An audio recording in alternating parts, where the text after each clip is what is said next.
Allora, eh, intanto che i nostri fratelli scout si accomodano, intanto volevo ringraziare dell'ospitalità di Villa Buri. Perciò un saluto di Alberto, che è qui, che pazientemente ci sta seguendo. Prego Alberto. Grazie e benvenuti a tutti i fratelli scout. Anch'io vengo da questo mondo, per cui sappiamo bene che una volta rimaniamo. Semplicemente per portarvi il mio saluto e il mio augurio personale e quello di Silvano Bright, presidente di Associazione Villa Buri Onlus. Io sono nel consiglio di amministrazione, così come anche Luciana, rappresentante del MASCI, nel consiglio di amministrazione di Villa Buri. Villa Buri ha fatto 20 anni l'anno scorso, Associazione Villa Buri Onlus. Vi ricordo che sono soci di Villa Buri AGESI Veneto, AGESI Verona e MASCI, per cui abbiamo contribuito bene a questa bellissima realtà che è l'incarnazione vivente del tema che voi tratterete anche oggi, nel senso che lo scautismo si incarna nella vita di tutti i giorni.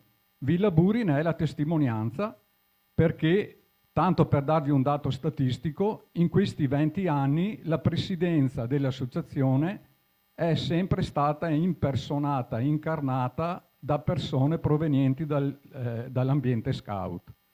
Per cui tutto il presidente di adesso e tutti i presidenti precedenti sono stati scout e per cui sono tuttora scout. È un esempio di luogo privato,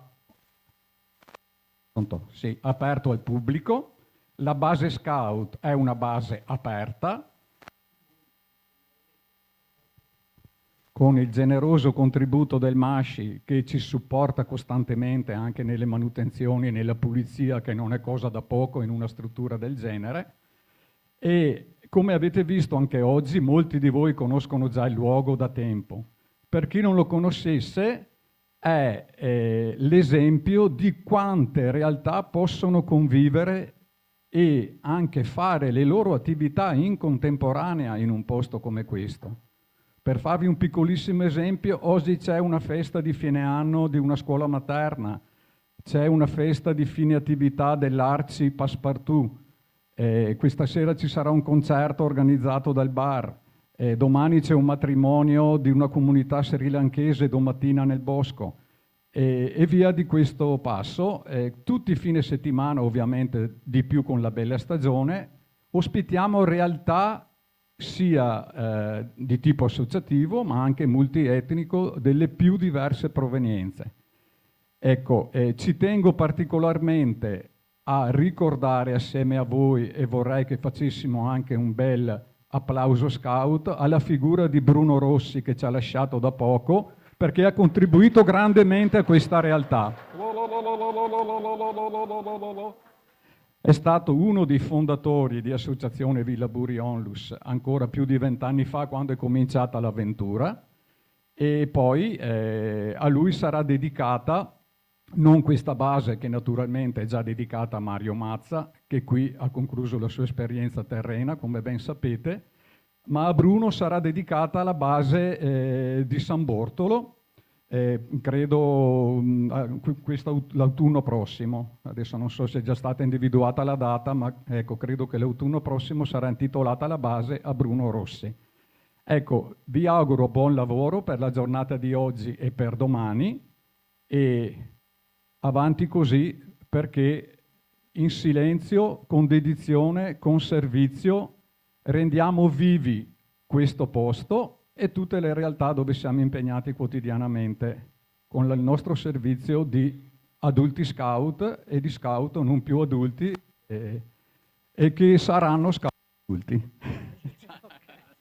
Va bene Alberto, noi ti ringraziamo, grazie veramente.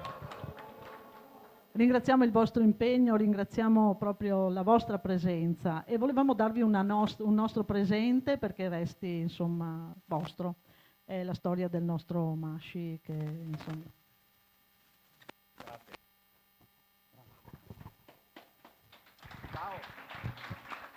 Bene, proprio per, come diceva Alberto, per suggellare un po' questa e dare enfasi a questa base, abbiamo pensato di fare un pensiero, di farci dire due cosine da un testimone che ha avuto come insegnante proprio Mario Mazza.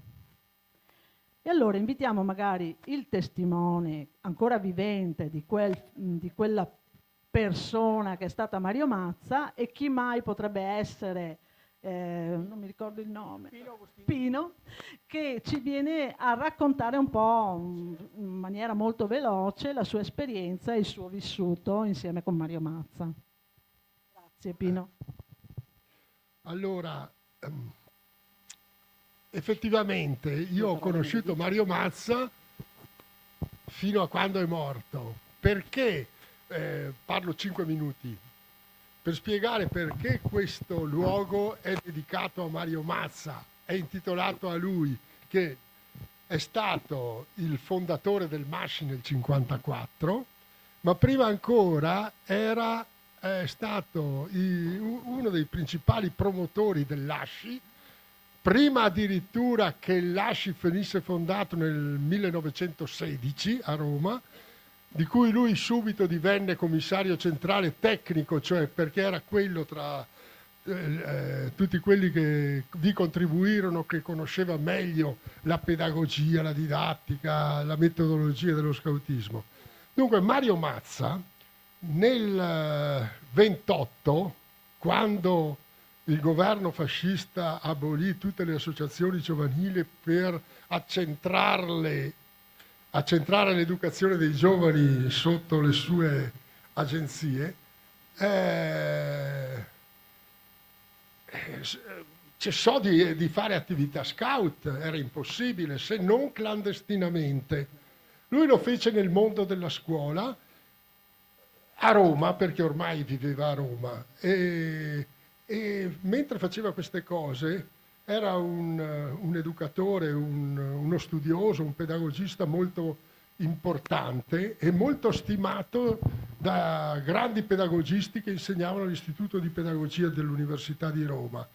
Quando poi il 25 luglio del 43, sarò il più breve possibile, cadde Mussolini,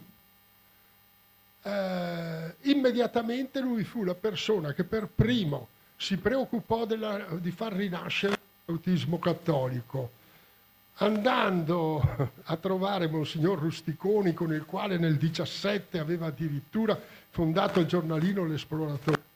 Si sente? Monsignor Rusticoni era il generale cappellano di tutti i cappellani militari e viveva in Salita del Grillo a Roma.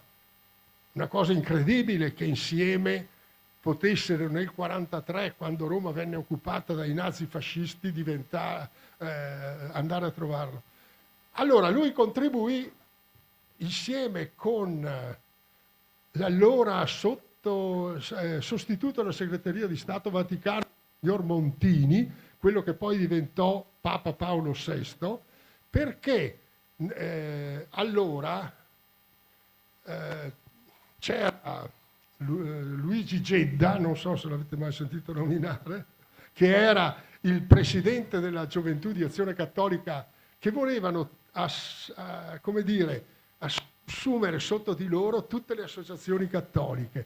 Ma proprio Mario Mazza, con il futuro Paolo VI, siccome lo scautismo non poteva identificarsi con le metodologie eccetera dell'azione cattolica, riuscirono a tenere distinta la rinascita dello scautismo. Solo che nel 1943 quelli che nel 28 erano capi scout erano diventati dei vecchietti, e pian pianino, quando lo scautismo rinasce, questi vecchietti furono sostituiti da capi più giovani. Mario Mazza era però il punto di riferimento di quelli che lui stesso chiamò adulti scout. Dapprima con i cercatori di sentieri a Roma, con i Cavalieri di San Giorgio, con i quali nel 20 giugno del 54 alla Domus Pacis di Roma venne fondato il MASCI, di cui lui fu primo presidente. Lo chiamò MASCI, fu lui, perché nel suo nome c'è ASCI, cioè Movimento Adulti Cattolici Italiani, la naturale emanazione del MASCI. Vi devo dire questo: Mario Mazza nella vita è stato un importante pedagogista. Aveva scritto per esempio i libri di lettura delle scuole elementari, che vennero tutti usati negli anni 40-50 e così via, ma era senza figli. La somma, come dire, il cospicuo risparmio che aveva fatto nella vita lo voleva utilizzare per lo scautismo. Quando la nuova ASCI lo nominò commissario emerito, eccetera, eccetera, lui ebbe un'idea, volle creare un pedagogium, come lo chiamavano allora, scout, perché lui faceva parte dell'Istituto di Pedagogia dell'Università di Roma e del Pedagogium di Padre Agostino Gemelli, che aveva fondato l'Università Cattolica, no? E lui pensava di creare un Pedagogium Scout in modo che lo scautismo fosse il metodo educativo che rinnovasse la scuola in Italia. Subito.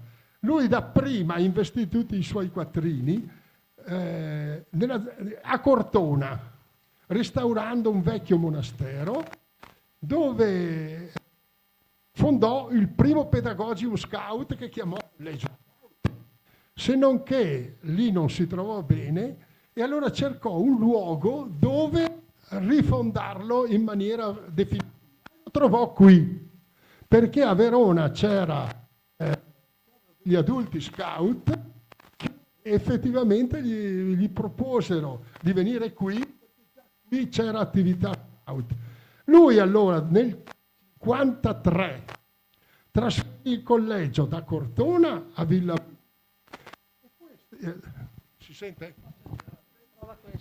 E io mi sono trovato a venire qui nel 1954 perché i ragazzi che gli venivano forniti per il Pedagogium Scout gli erano forniti da un ente che non esiste, statale, che non esiste più, che assisteva gli orfani di lavoratori italiani. Allora lui si trasferì qui nel 1953, nel 1954 naturalmente continuando tutti i rapporti con gli istituti di pedagogia, con l'Università Cattolica, con il mondo scout nazionale e internazionale. Io mi ricordo, io sono stato qui dal 54 al 60 e mi ricordo che spesso venivano a trovarlo dei personaggi molto importanti.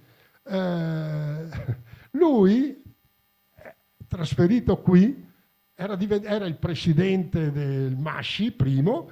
Avevano creata anche una fondazione Mario Mazza perché gli adulti scout avrebbero potuto finanziare lo sviluppo di questo luogo.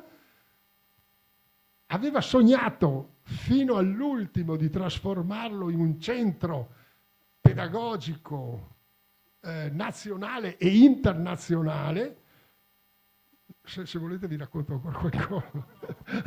Però purtroppo lui non era riuscito a crearsi un erede, diciamo.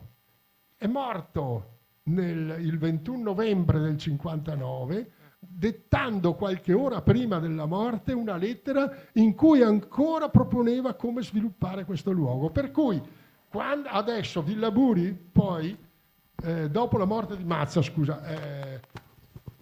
nel 2000 era diventata proprietà di una congregazione religiosa dei Fratelli della Sacra Famiglia. Quando la misero in vendita,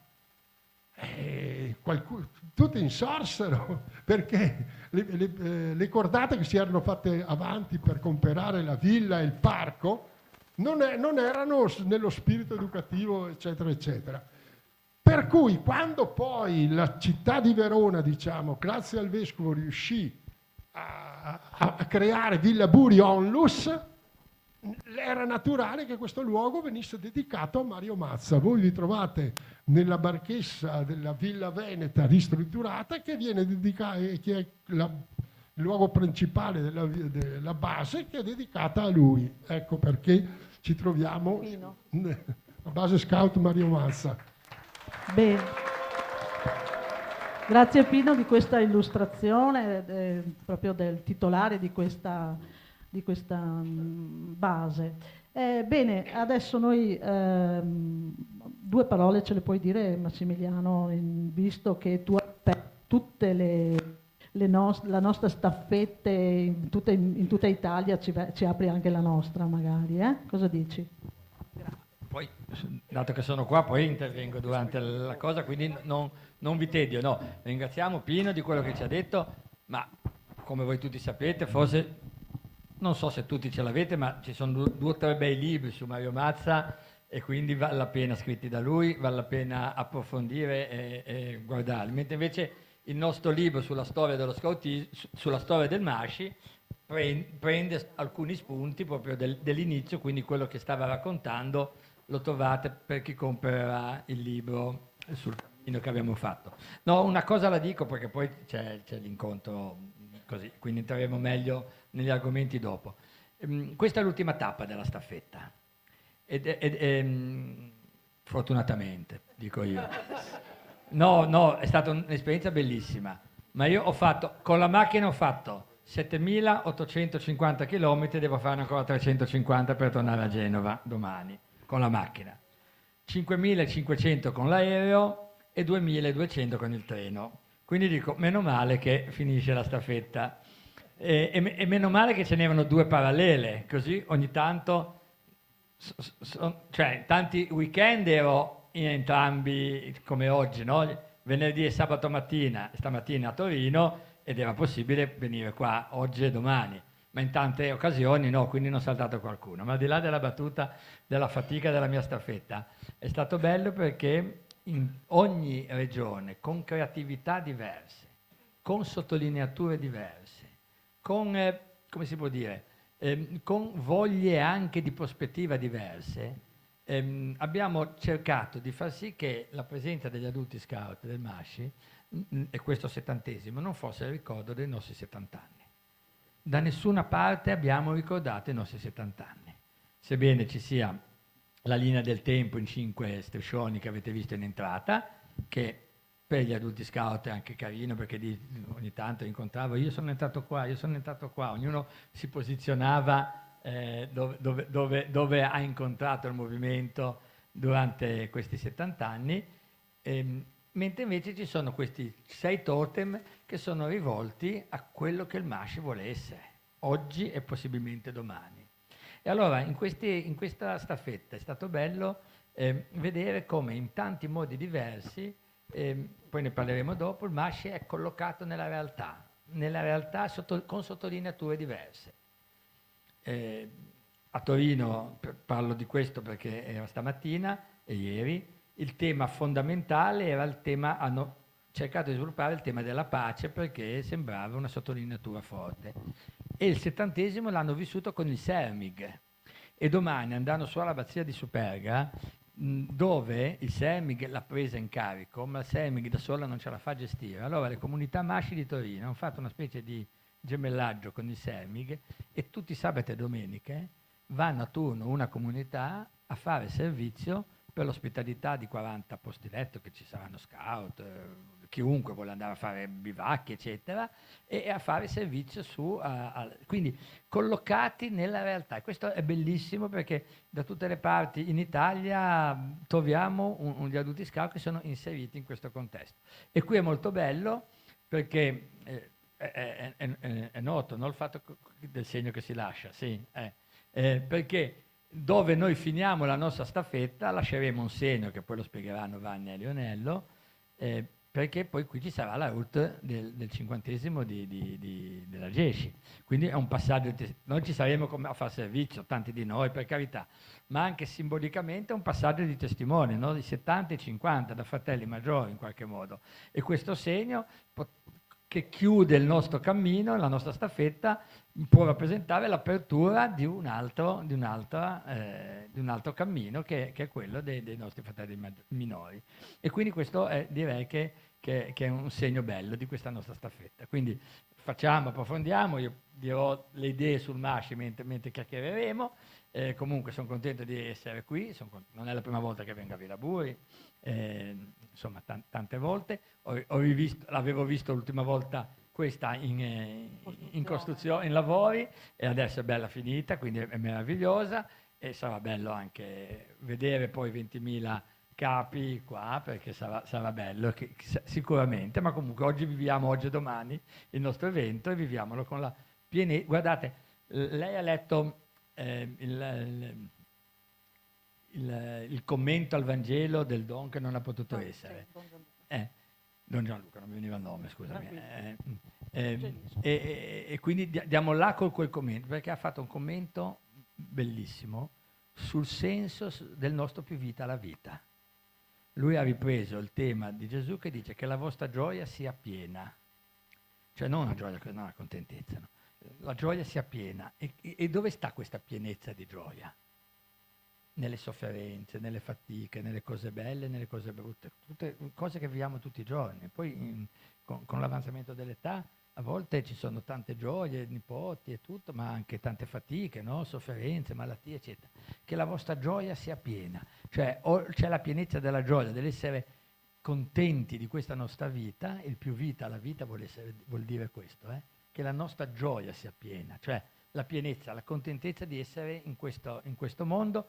La tiro ancora un po' alle lunghe per 20 secondi perché vedo arrivare il fratello scout dell'FSE, così diamo tempo di essere al completo. E quindi questo tema qua della pienezza deriva, e del più vita alla vita, deriva proprio da questa idea. Noi ci siamo detti come slogan: proviamo a dare un segno di quello che vogliamo essere noi. L'adulto l'uomo e la donna adulta o sono testimoni di pienezza di vita o sono testimoni di tristezza, come cittadini, come scout, come cristiani, come tutto quello che vogliamo. Le persone tristi non ci piacciono perché non danno prospettiva sul futuro. E Mario Mazza, per riprendere Pino quello che diceva, quando ha scelto il movimento, il MASCI, Carlo Ceschi, qualche anno dopo, Carlo Ceschi è quello che poi ha preso il posto di Mario Mazza come presidente, ma era il suo segretario ed era un suo caposquadriglia a Genova, nelle gioiose Liguri ancora, quindi parliamo di tanti anni fa. E poi Carlo Ceschi è stato un personaggio perché era sovrintendente dei beni culturali, delle belle arti, prima a Genova e poi a Roma, quindi vi lascio dire, no? A Roma cosa vuol dire. Carlo Ceschi spiega dicendo: come Mario di Carpegna, fondatore dell'ASCI, era presidente del FASCI, che era la federazione dello sport e dell'azione cattolica, non gli è sembrato allontanarsi troppo dalla sua associazione, perché da FASCI ha tolto la F ed è rimasto ASCI. Così Mario Mazza non gli sembra di togliersi troppo dalla sua associazione ASCI, perché da ASCI ha aggiunto una M, MASCI. Però Mario Mazza, in un articoletto subito dopo la fondazione, dice: l'abbiamo voluto chiamare movimento perché vogliamo orientarci ai giovani. E vi vedete i giovani fermi seduti su una seggiola? No, i giovani hanno il dinamismo del movimento, quindi si chiama movimento perché dobbiamo essere dinamici, e questo mi piace quasi di più come interpretazione, quindi vi lascio con questa cosa qua. Vogliamo essere dinamici ed è il perché, ed è il motivo per cui a tagliare il nastro abbiamo chiamato la più giovane di voi e non il più vecchio, che ero io. Grazie. Forse anche va bene. Beh, io e Lionello adesso siamo proprio felici e contenti perché ci sono tutti gli ospiti che avevamo invitato sono arrivati, e anche chi pensavamo non venissero invece hanno dato la parola e ci sono. E noi volevamo che uno si prendesse un po' l'onere di venire a farci un saluto e dirci due paroline della loro associazione. Abbiamo invitato gli scout musulmani e ci ha fatto molto piacere che siano presenti, perché anche loro fanno scoutismo e lo fanno proprio per i loro ragazzi, con lo stesso entusiasmo che lo facciamo noi. Grazie. Salve, salute tutti quanti. Siamo l'associazione scout musulmana italiani, stiamo lavorando sempre per i giovani, il nostro futuro, proprio per anche anche il futuro dell'Italia. E siamo veramente felici anche di stare con voi qua, a venire a darsi la, diciamo, allora vi ringrazio tutti quanti per questa accoglienza. Ciao. Siccome dopo ci lasciano prima della fine, allora abbiamo pensato proprio che ci lasciassero un loro pensiero. Poi noi abbiamo pensato invece di lasciare la nostra storia. E così se la porteranno insieme e magari, chissà, un domani ci incontreremo magari in un altro momento, in un'altra strada. Va bene, buona strada ragazzi. Bene, adesso possiamo iniziare la nostra tavola rotonda. Abbiamo Stefano, rappresentante commissario dell'area nord, mi sembra, dell'FSE. Abbiamo Elisabetta Dal Prete, che è la referente regionale per la GESCI. Abbiamo Marco, aspetta che faccio sempre, Basciutti, dell'area del nord, no, non mi ricordo, dell'area Veneto del CENGEI, commissario Veneto del CENGEI. Scusate. E perciò abbiamo rappresentanti delle 3 maggiori associazioni regionali dei ragazzi. Allora, noi abbiamo voluto fare questa esperienza insieme perché? Perché abbiamo detto, noi abbiamo qui nel Veneto tante associazioni scout che seguono i ragazzi con le loro identità. Ma allora noi dobbiamo incontrarci e dire, parliamo di scautismo. Non di scautismi, ma di scautismo.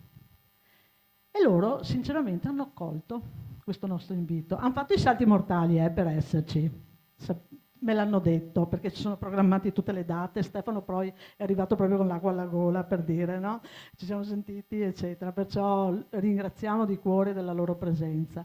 E volevamo un po' chiacchierare con loro su alcuni aspetti del nostro essere masci, del nostro essere scout, del nostro,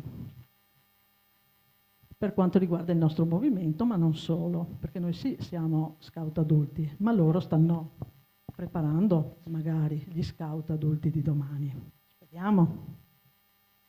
Allora, mi viene da dire, noi abbiamo dei 3 ambiti in cui ci siamo fatti delle domande, no? Uno è il rapporto che abbiamo con lo scautismo e la realtà. Uno è dobbiamo fare i conti con i nostri valori e l'altro è pensare al nostro futuro. Allora è venuto spontaneo alcune domande in cui magari ci poniamo proprio queste domande e andiamo a fondo su queste realtà in cui dobbiamo fare i conti tutti i giorni, non solo come adulti scout, ma anche proprio come genitori in caso di, oppure come ragazzi se sono impegnati in un'associazione scout. Allora, io direi che viviamo un cambiamento d'epoca importante, e dove un po' c'è una trasformazione di valori, di mentalità, di relazioni sociali, e che porta anche sempre più distanti uno dall'altro, perché tutti sono concentrati un po' su se stessi, no? Soprattutto dopo la pandemia ancora di più si è messa in evidenza questa situazione. Allora io volevo chiedere, soprattutto, scusate, mi viene forse spontaneo, ad Elisabetta, che è l'unica donna, permettetemi maschietti, che apra lei un po' questo nostro colloquio, no? Che faremo oggi. Allora, ci viene proprio da chiedere, no? Come questo cambiamento, questo tessuto sociale che si sta formando si ripercuote nella vostra proposta educativa scout.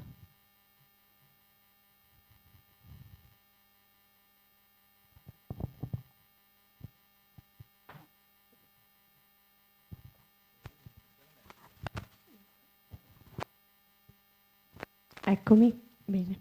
Perfetto. Intanto salve a tutti, bello incontrarvi. Se invece di chiamarmi Elisabetta... Pronto. Se invece di chiamarmi Elisabetta mi chiami Betty, è chiamano tutti così anche a scuola. Penso che Elisabetta mi chiamava solo la mamma quando doveva sgridarmi e succedeva. E, siamo in un'epoca che ci chiede di cambiare ed è un cambiamento che non è immediato, è un cambiamento che sta progredendo da tempo e forse noi ce ne siamo accorti proprio con la pandemia, perché ha fatto emergere tutte le nostre fatiche, tutte le nostre debolezze e tutto quello che coprivamo in un certo senso con l'abitudine, con l'andare avanti. Cos'è che ci aiuta? Penso, almeno per noi come Ageshi, sapere di avere dei punti di riferimento forti. Abbiamo un metodo che è stato pensato ormai 120 anni fa e che, pur cambiando, abbiamo visto che ha dei caratteri che funzionano sempre. Allora questo è un punto di riferimento che ci dice questo è il nostro modo di lavorare, che non vuol dire abbiamo sempre fatto così, ma vuol dire fare scautismo, vuol dire osservare la realtà, dedurre e in base a questa osservazione e questa deduzione agire. Questo è un modo di lavorare. L'altro punto di riferimento che ci dice il metodo che ci ha introdotto Baden-Powell è ascolta i ragazzi. I ragazzi sono il nostro centro, il nostro scopo. Ascoltali, guardali.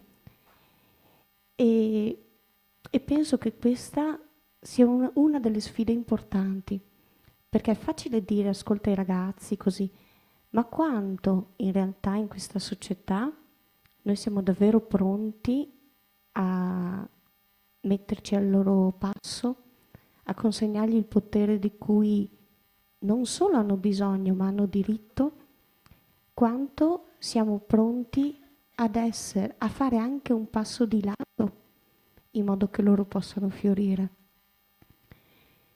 Il terzo punto di riferimento che ci dice il metodo è che noi non siamo qui per fare scautismo o per fare queste cose che ci piacciono un sacco. Noi siamo qui per educare dei buoni cittadini e questo deve essere il nostro punto di riferimento. I nostri cittadini non in base ad un qualcosa che abbiamo in mente, ma in base al territorio in cui viviamo. Per cui se vivo in questa realtà del nord-est, essere buoni cittadini probabilmente ha alcune sfumature. Se vivo in una realtà, diciamo, del centro, delle isole, essere buoni cittadini probabilmente ha delle altre sfumature, così come abitare in centro città o abitare in periferia. Perché non è un ideale astratto quello che dobbiamo seguire, ma è quello lì, quei ragazzi lì, quel territorio lì. Allora queste sono le intuizioni che ci ha dato Vippi come guida. Come risponde?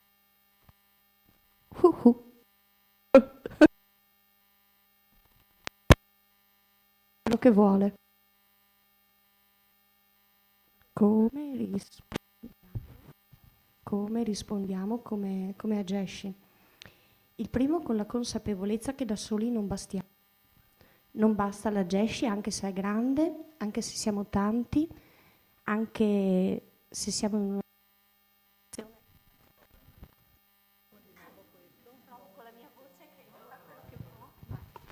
anche se siamo in un'associazione in crescita, ma Proviamo questo. Scusate, ma da soli in questa società non andiamo da nessuna parte. In primo luogo siamo Chiesa ed essere Chiesa vuol dire accogliere la sfida di camminare in modo sinodale, dove tutte le voci vengono ascoltate, dove non c'è una voce più importante, ma è il coro delle voci che ci indica la strada. Vuol dire anche essere rete con le altre associazioni. con le altre associazioni scout, con la FIS, con cui stiamo facendo un cammino bellissimo sull'educazione non formale, con cui stiamo facendo un cammino meraviglioso sulla dimensione internazionale, ma anche sul nostro essere all'interno del terzo settore, sul valorizzare le nostre identità. Essere in rete con le realtà affini, penso a Libera, con cui facciamo un cammino importante. Abbiamo vissuto un evento straordinario in Arena di Pace 15 giorni fa. Non considerarci da soli, ma trovare tutti gli agganci con cui camminare insieme per ricordarci che il nostro scopo è educare. Allora, educare i miei ragazzi ad essere un buon cittadino.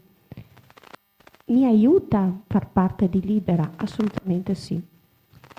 Mi aiuta a far parte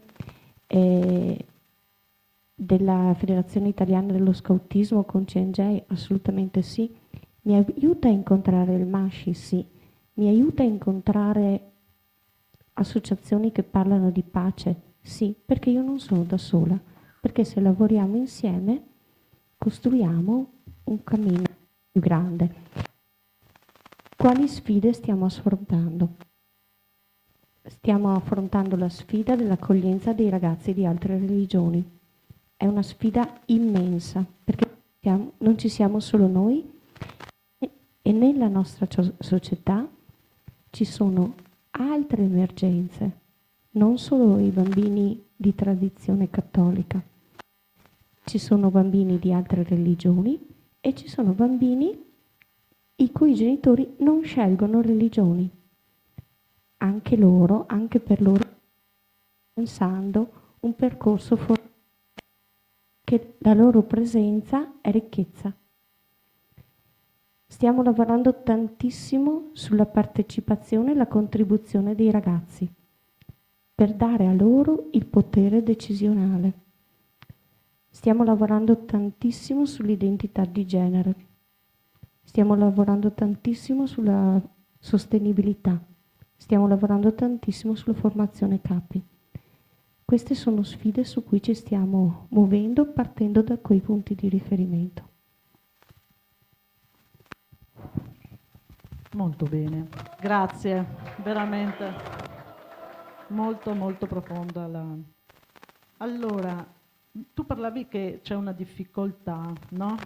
Troviamo delle difficoltà sia come associazione come nel rapportarci con i ragazzi proprio perché c'è in atto questo cambiamento, no?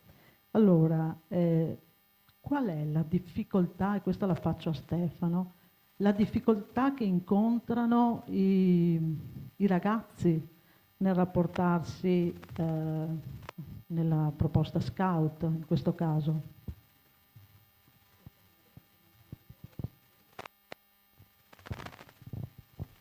Ecco, ben trovati a tutti, grazie dell'invito. È doveroso, scusate il ritardo, ma come sono stato introdotto come commissario dell'area nord, io non sono veneto, vengo dal Varesotto, per cui ho avuto un viaggio un pelo più lungo, ma è un piacere veramente essere qui. Grazie dell'invito, grazie anche Betty, no, di queste sfide, no, che hai mostrato a tutti, che sono un po' anche quelle della nostra associazione, nel senso che mi piace molto questa sottolineatura, no, di un'epoca di cambiamento. Credo che anche le nostre associazioni siano in un'epoca di cambiamento, perché stiamo ereditando un passato che deve diventare un futuro, no? Noi penso qui non siamo della prima ora, no? Voi fate 50 anni, noi 50 anni fra un paio d'anni, non siamo più quelli di allora, no? Abbiamo questo grande compito di ereditare le nostre e di lanciarle, consegnarle ai nuovi giovani, proprio perché le portino nel futuro. Questo è un compito importante. Mi chiedevi quali le difficoltà. Io credo che le difficoltà ci siano, però come dice il nostro arcivescovo a Milano, no, le difficoltà diventano un'opportunità. dove c'è una difficoltà c'è una possibilità di crescita, di essere in movimento, come diceva, okay? Cioè di non stare fermi su quello che è sempre stato, si è sempre fatto così, ma muoversi per, come dice il Vangelo, no? Fare nuove tutte le cose, ereditare, trasformarle, farle nuove, mantenendo quel fuoco che ha fatto nascere lo scautismo cattolico in Italia. Sicuramente i ragazzi di oggi sono diversi dai ragazzi di quando sono nate, no? le associazioni. Sono diversi anche i genitori, se vogliamo, che ci consegnano i loro ragazzi. Questo è un altro dato di fatto che è molto importante quando pensiamo ai cammini pedagogici educativi. Io credo che oggi ci siano sfide che non c'erano 50 anni fa, pensiamo solo alle nuove tecnologie, e credo che ci sia un impegno da parte di tutte le associazioni per viverle, per portare un metodo scout anche all'interno di quello che sono le nuove tecnologie, cioè come essere buoni cittadini anche digitali, no? Come essere buoni cittadini e buoni cristiani dentro anche un mondo che non è un mondo virtuale, è un mondo che ha poi una concretezza e lo vediamo dalla cronaca di tutti i giorni, no? Non è che quello che avviene sui social non si trasforma poi in qualche cosa che non ha un risvolto nelle relazioni, nei rapporti tra le persone. Credo che lo scautismo con appunto la sua proposta è vero che ha delle difficoltà, ma può ancora essere profetico, perché sicuramente intercetta i bisogni anche dei ragazzi di oggi, anche se ovviamente i ragazzi trovano più difficoltà. Pensiamo anche alla vita all'aria aperta, no? Sempre meno i ragazzi che si sono, diciamo così, cittadinizzati, riescono a vivere meglio e al meglio la vita all'aria aperta. Eppure la vita all'aria aperta continua ad essere uno strumento meraviglioso, uno strumento che quando li intercetta veramente li fa crescere, veramente li proietta in una proiezione di conoscenza di sé, delle proprie capacità, dell'abilità manuale. Pensiamo anche solo all'abilità manuale, quanto i ragazzi di oggi non sanno fare, mentre 50 anni fa magari i ragazzi delle medie erano già capaci di fare un lavoro manuale, no? Ad oggi sanno digitare bene sulla tastiera, ma questo non vuole essere come si stava bene allora, no? Anzi, questa è una sfida perché ancora ad oggi l'abilità manuale può essere una forma assolutamente funzionale di educazione. Penso anche al servizio, no? Che è una parte fondamentale del nostro metodo, come sia una parola un po' obsoleta oggi, no? In un mondo che in realtà ti spinge a chiuderti, no? In un individualismo, in una gratificazione di se stessi, in una eccessiva appunto chiusura dentro una propria crescita. E invece lo scautismo, ancora con la proposta di servizio, spalanca veramente le porte degli appartamenti, no? Bella la parola, perché viviamo appartati, invece la possibilità di servire spalanca veramente la porta alla relazione, alla comunità, che è il luogo appunto che lo scautismo ha scelto, dove crescere insieme. Ecco, quindi le difficoltà sicuramente ci sono tante, ma mi ripeto, le difficoltà diventano veramente un'opportunità perché lo scautismo sia ancora oggi veramente profetico e possa ancora dare tanto alla gioventù italiana di oggi. Grazie. Allora, mi aggancio al discorso che ha fatto Stefano, appunto, parlando di questa chiusura dei ragazzi che alle volte non vanno più neanche a giocare nei prati, no? Allora, io chiedo magari a Marco se mi dà una risposta sul fatto che questi ragazzi tendono a chiudersi e diventare ipertecnologici e magari effettivamente non sanno neanche fare chiamiamola così, una fasciatura, no? Oppure risolvere un problema banale che possa essere, non so, mettere insieme delle bacchettine, qualcosina che possa anche far divertire in maniera molto molto semplice, no? E questo mette naturalmente mina un po' anche le relazioni, no? Mette in crisi un po' le relazioni concrete che si concretizzano nel cortile di casa magari in qualche volta, no? Allora, come la vostra proposta scout in questo caso vive questa dimensione? Marco? Ah, scusa. Che cosa sta diventando? Allora, effettivamente la dimensione tecnologica c'è, la viviamo, ce l'abbiamo anche noi, ognuno di noi ha in tasca un telefono che ormai non è più un telefono, ma è un mezzo di comunicazione, uno strumento, un aiuto anche a arrivare qua, perché io che arrivo da Venezia, se non avevo Google Maps non ci sarei mai arrivato. Quindi l'azione, cioè, l'oggetto, la tecnologia è nella nostra vita, è entrato nella nostra vita, entra nella vita dei nostri ragazzi e più passa il tempo, più quella soglia dell'età in cui cominciano ad affrontarlo diminuisce, diventano sempre più giovani. Io l'altra sera parlavo con un amico e mi ha detto: ho dovuto comprare la PlayStation a mio figlio perché altrimenti a scuola non sapeva cosa parlare, era escluso, perché era l'unico che non ce l'aveva e no, perché lui è uno che lo porta a giocare a tennis, loro vanno a giocare a golf, vivono, però a un certo punto anche lui aveva detto: io ho dovuto comprargliela, perché? Perché altrimenti a scuola lui era l'unico che non aveva termini non aveva agganci, non aveva argomenti su cui parlare, era quello che non ce l'aveva. Quindi il bambino ha 9 anni, quindi 9, non 15, 16, ok. Quindi questa tecnologia sta arrivando, non è che sta arrivando, arriva sempre di più, arriva anche nella vita dei nostri ragazzi. La tecnologia che però è sì un rischio, perché dietro questa tecnologia c'è un mondo virtuale che a volte non resta solo virtuale, ma si trasforma anche nel reale, come diceva Stefano. A volte è pericoloso, soprattutto quando parliamo di adolescenti, bambini e cose. Quindi è un mondo da cui bisogna imparare, bisogna essere educati su come lo si usa, su come lo si vive.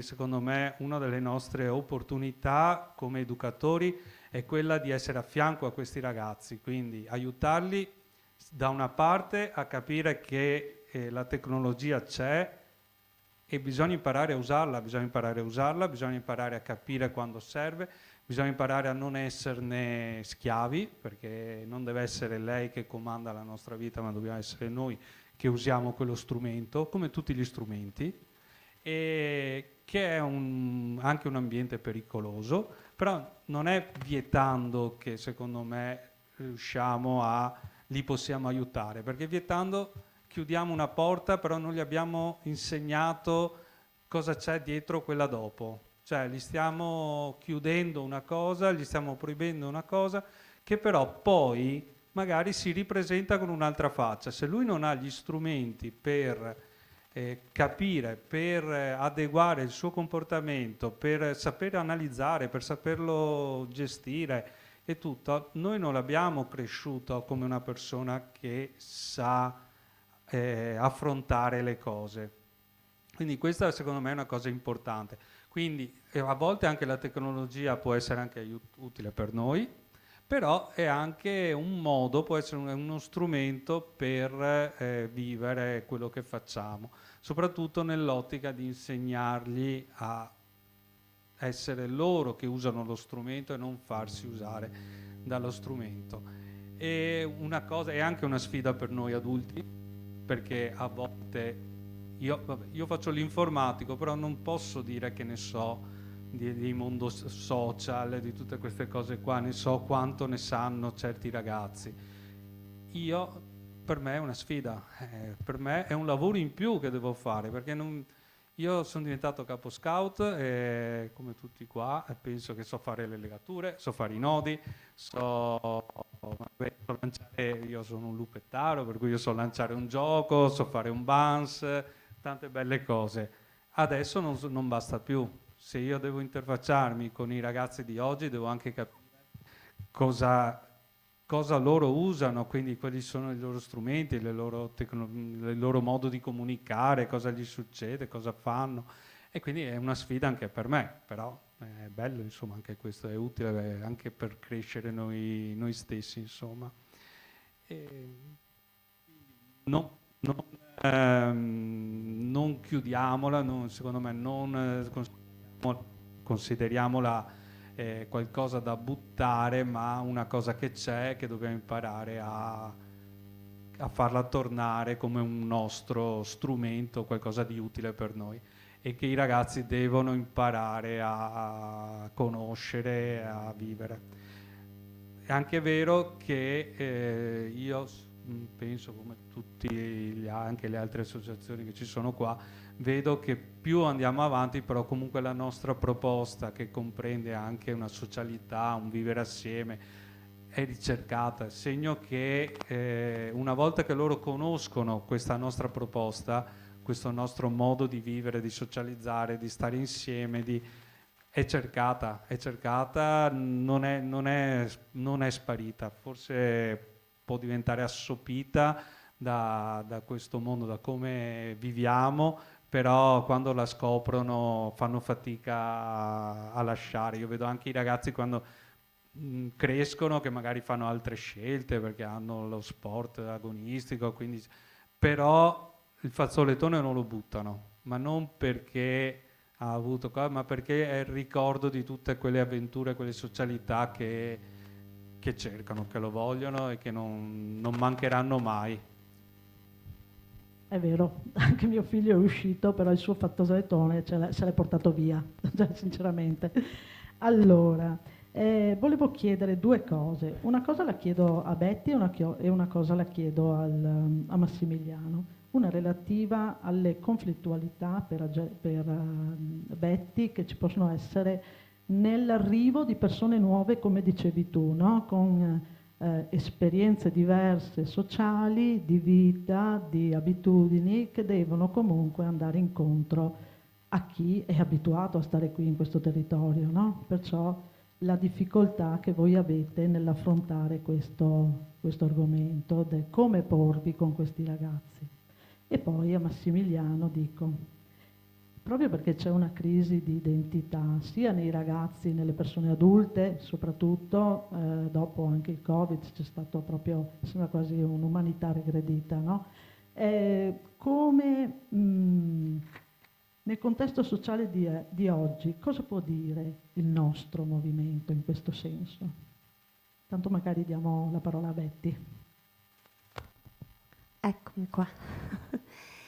È una sfida che penso che non interessi solo lo scoutismo. È una sfida che un po' tutta la nostra società si trova ad affrontare. L'affrontiamo nella scuola, imparano i ragazzi, l'affrontiamo quando andiamo a fare la spesa al mercato, l'affrontiamo in ogni ambito della nostra vita, l'affrontiamo anche quando andiamo a votare, perché è un po' insito in noi la paura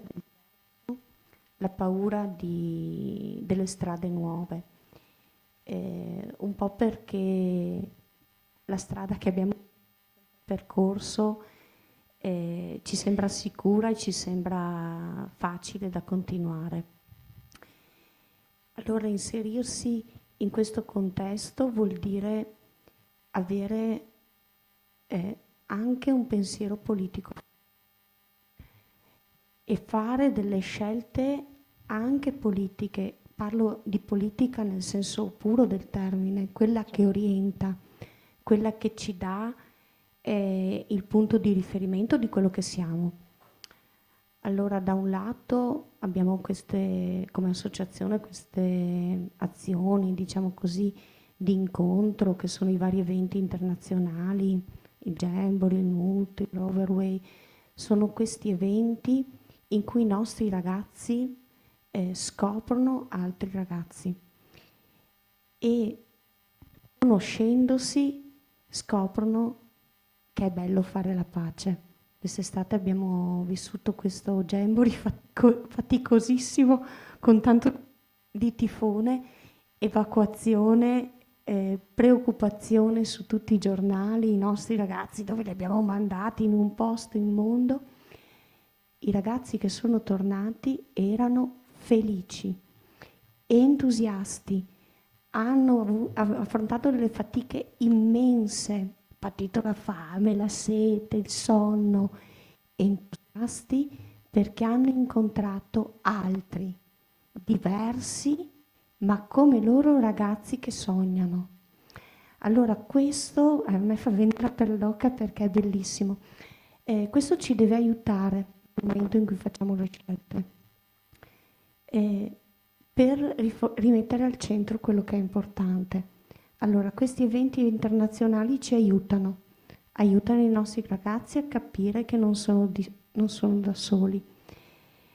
La relazione, l'ho detto prima, con le associazioni ci permette di essere rete. Il lavorare dentro come dimensione associativa, di appartenenza, come identità forte. Questi sono 3 piani politici che un po' dettano la linea dell'associazione, però dall'altro c'è un sommerso che non fa rumore. I nostri ragazzi che fanno il loro cammino con consapevolezza e che arrivano a prendere delle decisioni forti che magari non si vedono, perché si dice non fa più rumore un albero che cade di una foresta che cresce. L'anno scorso il presidente Mattarella ha premiato un lupetto come alfiere della Repubblica, un bambino di 10 anni di Trento che ci ha insegnato che il rapporto con l'anziano è prezioso, perché gli anziani sono i testimoni, gli anziani ci accompagnano con la loro saggezza e ce l'ha insegnato un bambino di 10 anni. Quest'anno ha premiato un'altra ragazzina di 12-13 anni che ci ha colpito per la gentilezza con cui accoglie un suo compagno di classe. Allora, questi sono i semi che si raccolgono. Quando noi offriamo il nostro amore ai nostri ragazzi, li accompagniamo, valorizziamo le loro scelte e riusciamo a fargli costruire questi piccoli passi, questi piccoli semi che li mettono di fronte all'altro. Allora, qui non c'è una soluzione, una strategia o una ricetta. La ricetta è guardare i ragazzi e camminare con loro. Ecco. Grazie Betty. Per chi mi conosce sono andato in pensione 2 anni e mezzo fa da scuola, dopo 43 anni di onorato servizio, si dice, no? Con una parentesi di 15 anni, vabbè. Gli ultimi tempi facevo il preside e ogni tanto mi mandavano qualche ragazzo che l'aveva fatta grossa, no? Preside, almeno chiami i genitori così, insomma questo, no? Vi racconto uno, ma sono 1000 gli episodi, uno forse qualcuno me l'ha già anche sentita, Francesco era. Lui l'aveva fatta grossa, chiamo il papà mi arriva in presidenza, canottiera, tatuaggio qua, anello al naso. Cosa ha fatto mio figlio? Non lo volevo dire che è bravissimo, suo figlio, che va bene così, vada pure, perché cioè la questione poi no, cosa gli faceva? Niente, no? Pigliava sbelle il padre. Cioè il tema vero è la testimonianza, no? Quindi quando si dice la crisi del mondo giovanile, in realtà è la crisi del mondo adulto. Il mondo adulto, poi qui bisogna andare a ragionare, generazione Z, boomer, eccetera, eccetera, quali fasce d'età, tutto quello che volete. Tanti di noi qua sono nonni, tanti di noi sono padri e madri. Il tema della testimonianza è un tema che rimane. il MASCI, gli adulti scout, prima i Cavalieri di San Giorgio, nascono per dire: tu adulto che hai fatto il capo, come vivi concretamente nella realtà i valori della legge della promessa, quindi come testimoni, nel quotidiano, nella realtà. Noi nasciamo per questo, per la testimonianza. Poi non ci basta questo, no? Quindi la domanda di Vania mi fa dire 3 cose, 3 parole. Ascoltare, accogliere, accompagnare, tutte con la A, l'ho scelto apposta. No, così ce le ricordiamo. Ascoltare, accogliere, accompagnare. Ascoltare la realtà. Noi abbiamo ascoltato prima loro che ci raccontano, come lei ha parlato di osservare e dedurre. Io che sono un vecchio capo reparto, un ripartista incallito, quando costruimmo la proposta unificata, anni 80, quindi la proposta unificata cos'era? Mettiamo insieme il metodo dell'ASCI col metodo dell'AGI e proviamo a farne uno della GESCI. Noi in Branca e G diciamo: per la progressione personale dobbiamo capire il ragazzo, e lo vediamo attraverso 8 filoni, quindi era molto macchinosa. Uno di questi filoni si chiamava osservazione e deduzione, che però rispondeva proprio a quello che diceva Betty, no? Cioè, vuol dire, ascoltare, osservare, ascoltare la realtà. Un movimento come noi, come il MASCI, come gli adulti scout, o ascoltiamo la realtà e ascoltiamo l'uomo e la donna di questo nostro tempo, non di quello che era. Ci hanno detto in qualche modo che col metodo cercano di rispondere alle esigenze dei giovani d'oggi per far sì che crescano adulti maturi, che vengano cittadini di questo nostro mondo, attivi e responsabili, no? Ma nel tempo che ci è dato di vivere. Quando qualcuno di noi gli scappa, parlando con qualche nostro figlio, con qualche capo, ma ai miei tempi, deve tapparsi la bocca, perché ai tuoi tempi, ai nostri tempi, c'era un tempo diverso. Ognuno ha il tempo che gli è dato di vivere. Quindi ai miei tempi non vuol dire niente oggi. Se ai tuoi figli e ai tuoi nipoti gli dici ai miei tempi, non vuol dire proprio niente. I miei tempi sono quelli che vivo io adesso, non ai miei tempi, non ci sono i nostri tempi. Allora, ascoltare l'uomo e la donna di oggi. Accogliere vuol dire accogliere chiunque, con i suoi problemi e le sue sofferenze, perché il padre, non tutti possono fare, il MASCI è aperto a tutti, come lo scautismo, ma mentre un bambino, un ragazzo, un giovane che cammina incontra lo scautismo, puoi accoglierlo, accompagnarlo nel suo grado di formazione, non tutti gli adulti probabilmente hanno la voglia, la necessità non lo so, ma la voglia di giocarsi una dimensione comunitaria come può essere il MASCI, no? Quindi abbiamo la pretesa di fare un'offerta a tutti, ma probabilmente tanti si accontentano di vivere, io non voglio giudicare, ma di vivere la loro vita magari guardando la televisione alla sera, guardando le partite tutte le sere, perché ormai non sono più solo la domenica, e soddisfatti nel loro essere, no? Ma noi dobbiamo essere accoglienti comunque con tutti, perché la comunità è la realtà che accoglie. Quindi quando Vania dice cosa ha da dire il MASCI? Ascoltare la realtà, essere accogliente nei confronti delle persone, accogliente perché la vostra gioia sia piena, accogliente perché guarda che da solo non vai da nessuna parte, in più puoi trovare più ricchezza, accogliente perché nessuno è mai arrivato e siamo sempre in crescita, tutta la vita siamo in crescita, accogliente perché il tuo problema diventa il mio diventa il tuo, accogliente perché la tua gioia che hai in nipote diventa la tua e diventa anche la mia, accogliente perché voglio accompagnarti su una strada di senso, la terza parola, accompagnare, quindi accompagnare l'uomo e la donna a dare senso pieno alla vita. Allora che c'entra lo scautismo questo? Può farlo qualunque comunità, qualunque gruppo, ascoltare, accogliere, accompagnare. Ecco, la caratteristica dell'adulti scout è quello di farlo con i valori dello scautismo, che non è un metodo per noi. Qui scandalizzo qualcuno, lo so sicuramente, perdono, chiedo. Mentre il metodo è fondamentale, senza metodo non c'è scautismo, ok? fatto il capo per tanti anni, e senza metodo non c'è scautismo. Anzi, ai tempi, quando facevo il capo di scuola di Branche G, qualche volta dicevamo il metodo di Branche esploratori è talmente forte, talmente organizzato che a prova di stupido.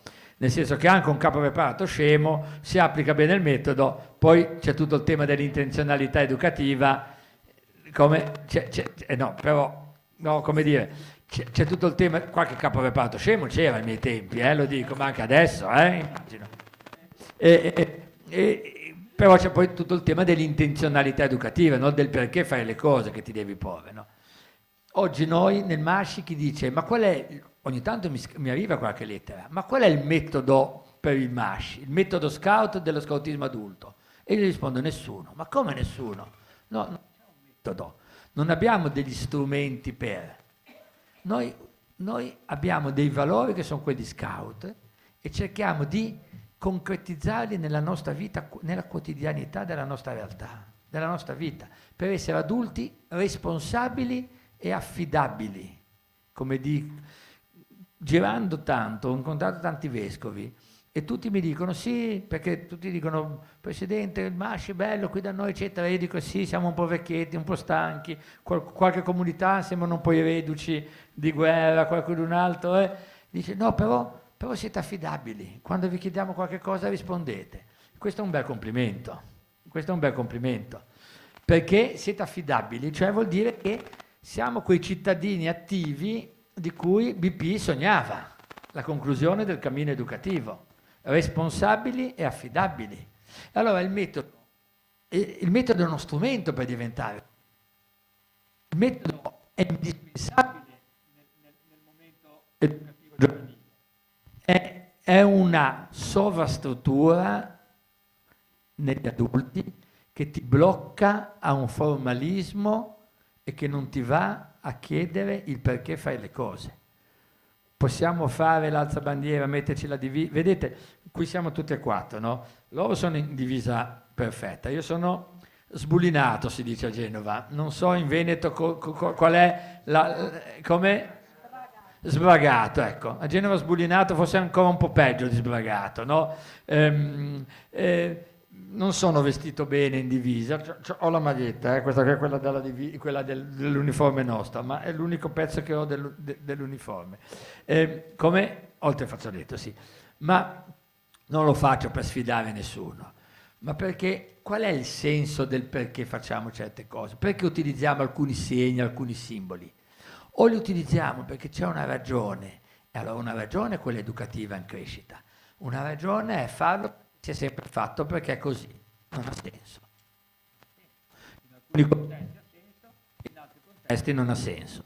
E allora per lo scautismo adulto il senso è quello di dare una risposta all'uomo, di fare in modo che i papà e le mamme mi arrivino a scuola in modo non così come arrivino, dare un'occasione agli adulti. Non tutti l'accetteranno, non tutti la coglieranno, anzi sono pochi, ma diamo questa occasione di senso alla vita, con i valori dello scautismo che ci abbiamo dentro. Chi ha fatto lo scautismo da giovane li vive da tutta la vita, chi l'ha incontrato da anziano. Nel MASCI oggi sono più coloro che sono arrivati al MASCI, allo scautismo, non dallo scautismo giovanile, quindi che sono arrivati da adulti, quindi che è una scelta fatta su quei valori, e questa è una scelta solida. È una scelta importante per testimoniare, testimoni di questa realtà in questo nostro tempo. Grazie Massimiliano, e grazie a Betty. Allora, noi abbiamo parlato di diritti, di doveri, dei figli, dei ragazzi, di fede, fedeltà a un qualcosa, a un'associazione, fedeltà dei valori come i nostri, no? Allora volevo chiedere a Stefano magari, che oggi appunto si parla tanto di diritti, ma qualche volta quando si nomina i doveri qualcuno storce il naso, no? Forse l'abitudine attraverso anche quello che si sente in televisione, tutti protestano, però magari se facciamo un passo indietro dobbiamo anche fare un qualcosa anche noi, insomma, per poter avere. Allora, anche la parola fedeltà sembra di un'altra epoca, no? È poco liberante. In questo caso, la promessa scout parla invece di doveri e di fedeltà. Come viene vissuta dai ragazzi d'oggi, secondo te? Ma, come incipit mi viene da dire che al giorno d'oggi sono solo due le situazioni in cui è chiesta una promessa, che è il matrimonio e lo scautismo. Questa è una cosa che può far sorridere, però ad oggi le uniche realtà che ti chiedono un impegno chiaro, deciso e, se vogliamo, proiettato verso il per sempre sono il matrimonio e la promessa. Prometto di amarti per sempre, prometto di servire Dio, la Chiesa, la Patria e l'Europa per sempre. E questo è molto interessante, nel senso che credo che i ragazzi di oggi non siano diversi da quelli di allora per quanto riguarda i desideri del loro cuore. Nel senso che penso che sia un'esperienza di tutti, ma i ragazzi di oggi desiderano l'infinito.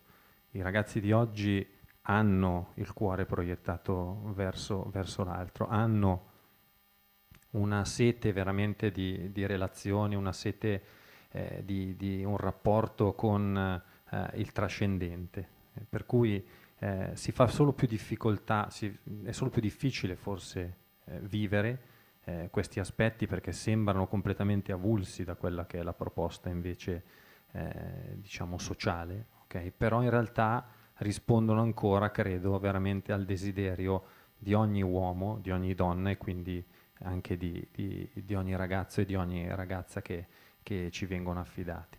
E credo che la proposta Scout possa essere veramente efficace. Mi rifaccio a quello che dicevi, no? Laddove si trovano capi adulti che siano capaci di testimonianza.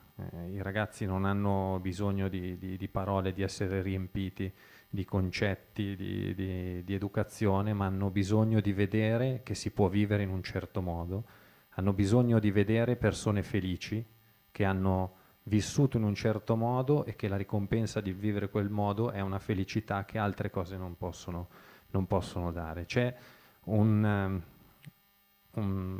versetto del Vangelo di Giovanni, permettetemi, che dice: se il chicco di frumento che cade in terra non muore, rimane solo, se muore dà molto frutto.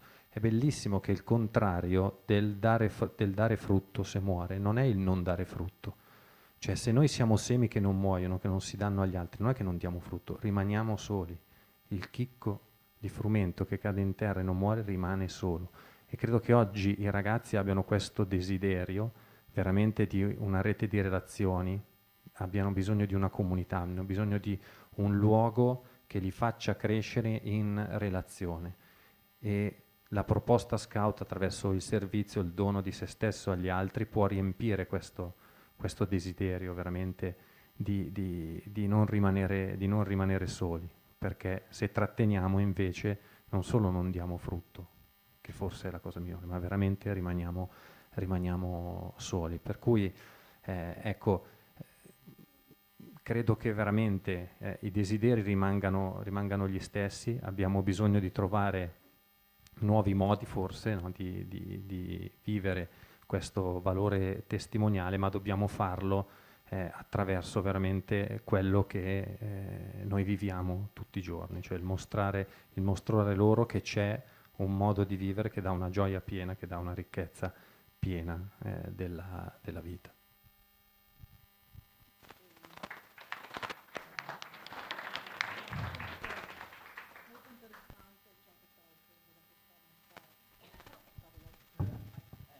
Sto microfono, ragazzi, non sono abituata, vabbè dai, non importa.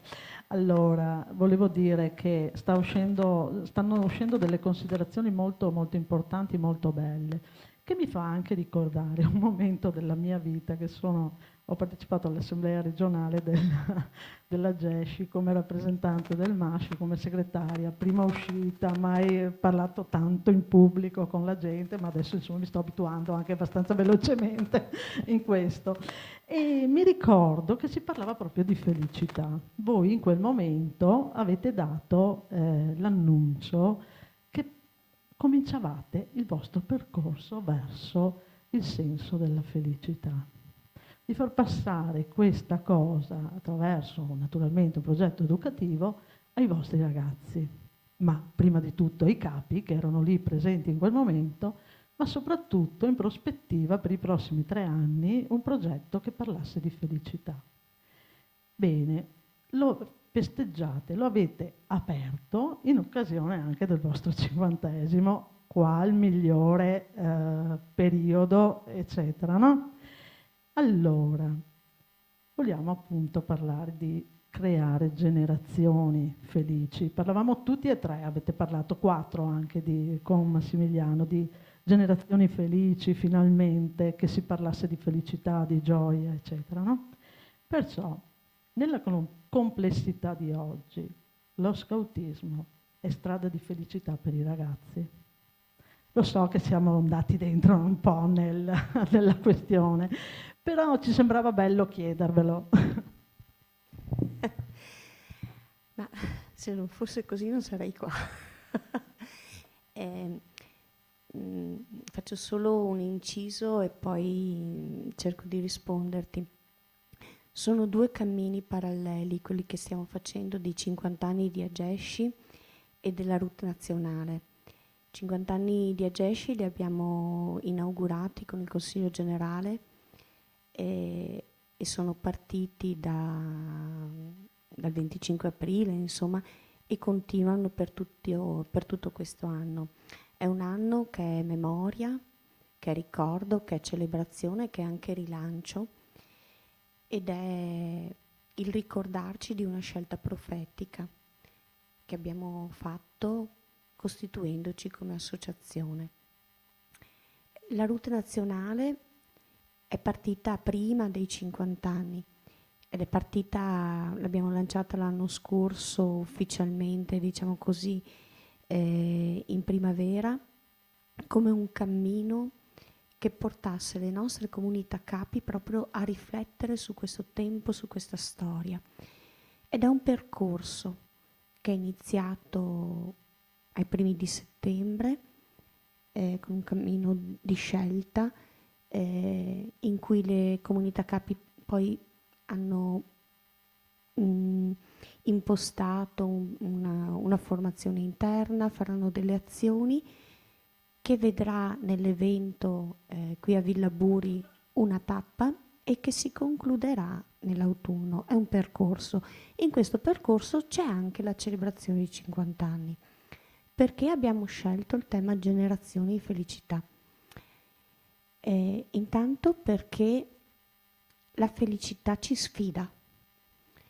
Ci sfida perché è facile lamentarsi, è facile guardare le fatiche, è facile vedere tutto quello che non funziona, ma siamo circondati di un mondo che funziona, di persone meravigliose che si incontrano. Abbiamo bisogno di dire ai nostri capi che essere felici è possibile e che essere felici fa parte della loro identità. Abbiamo cercato di capire cosa vuol dire essere felici e io penso che se lo chiedessi ad ognuno di noi darebbe una risposta diversa e tutte vere, tutte giuste.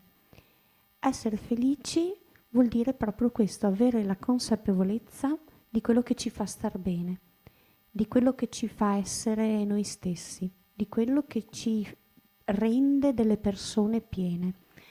Allora il nostro sogno è quello di aiutare questi giovani capi a vivere in questa pienezza, accompagnati da altri capi più consapevoli, più esperti. Ed è qui che è nato il gioco delle generazioni di capi che si incontrano e che generano felicità. Se i capi riescono a innescare questo incontro di generazioni, beh, allora saranno felici con i loro ragazzi. E un capo felice che testimonia la sua felicità permette ai ragazzi di essere felici e forse li aiuta a vedere il bello e la ricchezza di quello che hanno e di quello che vivono. Perché i nostri ragazzi non sono questa cosa amorfa che ci raccontano i media, che vediamo per le strade incappucciati così. Hanno una forza e una ricchezza che sono loro che hanno da insegnare a noi. Allora, insomma, questo tema ci sfida perché ci obbliga a metterci in gioco nella parte più bella di noi. Grazie veramente, molto bello. Io mi ricordo che quando ero ragazzina mi piaceva tanto stare all'aperto, no? Giocare nel cortile di casa, in mezzo agli alberelli, agli alberi, far capanne, eccetera. Allora volevo chiedere, no? Il rapporto con la natura che abbiamo, ad esempio la vita all'aperto, la conoscenza e il rispetto della natura sono elementi fondamentali della nostra esperienza, no? Però come vive lo scautismo in questo caso? In questo caso lo chiedo a Marco. Nella nostra realtà l'emergenza ecologica che sta nascendo purtroppo da questi ultimi anni, ne abbiamo avuto assaggiato poco tempo fa, insomma, le conseguenze, no? Grazie. Allora, nella nostra associazione, ma penso in tutte le associazioni scout, che ha un metodo come il nostro, quello della natura è un aspetto che ha una duplice valenza, cioè potentissima. Da una parte fornisce proprio un'esca fondamentale per i ragazzi, perché quello che riusciamo a vivere in mezzo alla natura, nella natura, con la natura, non è equiparabile a nessun altro ambiente, nessun altro tipo di esperienza, ed è quello che tante volte piace ai ragazzi e li attira, aiuta a fare avvicinare i ragazzi a noi. Quando parliamo poi di vita all'aria aperta non è solo da pensare l'alta montagna, ma la vita all'aria aperta è anche un bel parco come questo. Cioè, anche noi a Venezia abbiamo la fortuna di avere un parco simile a questo e già quello per loro è un vivere la natura che piace, quindi questa esca potentissima è quasi una calamita per i ragazzi e fornisce un tipo di esperienza e l'opportunità di fare delle esperienze che qualunque altro posto non ti offre. Dall'altra, come capi, per noi è l'opportunità di educare i ragazzi, perché l'opportunità di vivere l'aria aperta è l'opportunità di fargli conoscere la natura, fargli vivere la natura e fargliela amare, perché volendo educare i ragazzi a essere delle persone, dei cittadini che abbiano rispetto della natura, che anche ne comprendano quello che sta succedendo, tutte le emergenze ecologiche che abbiamo devono essere capite, e una persona che si impegni per difendere questa natura, questo mondo, è fondamentale che deve amarlo. Quindi la nostra attività ci consente di insegnare ai ragazzi a conoscere la natura e di conseguenza poi amarla, sicuramente. Tante volte i nostri ragazzi sono più consapevoli di noi che non esista un piano B. Cioè, paradossalmente molti ragazzi sono più consapevoli di questo, sono molto più consapevoli del fatto che non esiste un secondo paese, un secondo mondo in cui possiamo rifugiarci se con questo sbagliamo, e questo è molto bello. Dalla nostra parte invece, secondo me, come educatori è fondamentale che gli insegniamo che loro possono fare. Loro sono i cittadini, hanno un'estrema opportunità per agire, perché loro possono essere cittadini responsabili con le loro azioni, quindi con la raccolta differenziata, con mantenere il rispetto della natura. Dall'altra parte possono anche essere dei consumatori consapevoli, perché è il nostro potere anche guidare le scelte politiche ma anche economiche, a seconda di come le vogliamo fare, e loro possono capirlo questo, possono impararlo, possono anche essere dei cittadini che mettono al primo posto, tra le varie cose, anche la natura. Quindi sta a noi farli rendere consapevoli di questo, perché alcune volte non c'è la consapevolezza che noi in quanto cittadini, in quanto persone, possiamo indirizzare tutto questo. E quindi anche questa è una delle sfide che abbiamo.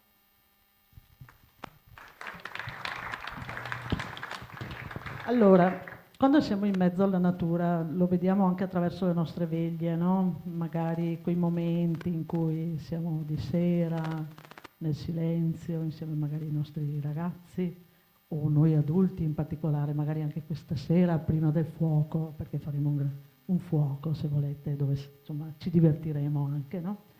Però abbiamo anche noi i nostri momenti in cui ci mettiamo a riflettere attraverso il silenzio, le stelle, magari una stella particolare che ci piace di più, tira. Volevo chiedere un attimo, la spiritualità, intesa non solo come un cammino di fede, ma anche come ricerca interiore nel senso delle cose della vita, è ancora una componente viva nella nostra proposta Scout. E questo lo chiedo a Stefano.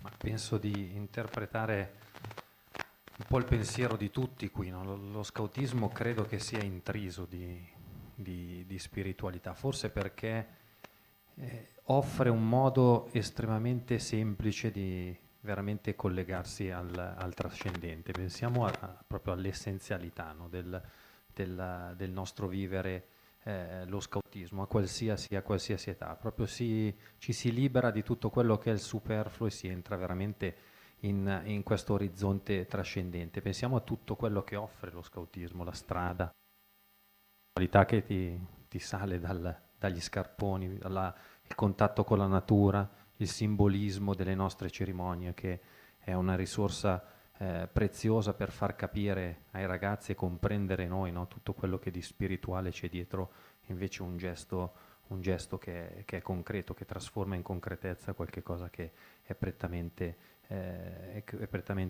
spirituale. Per cui credo che sì, cioè che lo scautismo sia, la spiritualità scout sia ancora una componente importante dello scautismo. Io ripenso, cioè uno dei ricordi più vivi che ho era a 12-13 anni, penso a un campo esploratori, la sera quando le braci iniziano a spegnersi, no, con quei colori meravigliosi, le stelle, cioè io sento ancora veramente quella sensazione, che non è una sensazione, ma è veramente una parola data, che di fronte a questa bellezza, di fronte a questa semplicità non può non esistere qualcosa di più immenso, di più grande, che ci ha pensato, ci ha creato e ci ha voluto lì in quel momento. E credo che questo sia stato un dono meraviglioso dello scautismo, cioè riuscire attraverso cose semplicissime a farti vedere attraverso il velo del tempio, no? A vedere che cosa c'è al di là, okay, della semplice realtà materiale. Per cui penso che sì, sia ancora una componente importante e deve rimanere una componente importante, perché uno scautismo senza spiritualità rischia veramente di scivolare magari nel doverismo, nel moralismo, in uno stile piatto, no, del nostro fare. Invece la spiritualità scout può veramente aprire, può far alzare gli occhi al cielo e può veramente aiutare a trovare quello che dicevi, no? il senso delle cose e la capacità di saper leggere le cose che accadono, che avvengono, di saper leggere i propri pensieri, i propri desideri, il proprio cuore sotto una luce assolutamente diversa, che è quella che veramente poi ci costruisce come veri uomini e vere donne. Grazie Stefano. Veramente. Ma chiedo a Massimiliano, Noi Masci siamo una testimonianza, no? Del nostro essere grandi e testimoni anche nei valori proprio dello scautismo, no? Allora, quali sono, ad esempio agli adulti, quali sono le peculiarità per essere testimoni, noi come adulti, dei valori espressi dallo scautismo, dalla promessa e dalla legge scout? Come decliniamo i valori? Diciamo tre cose.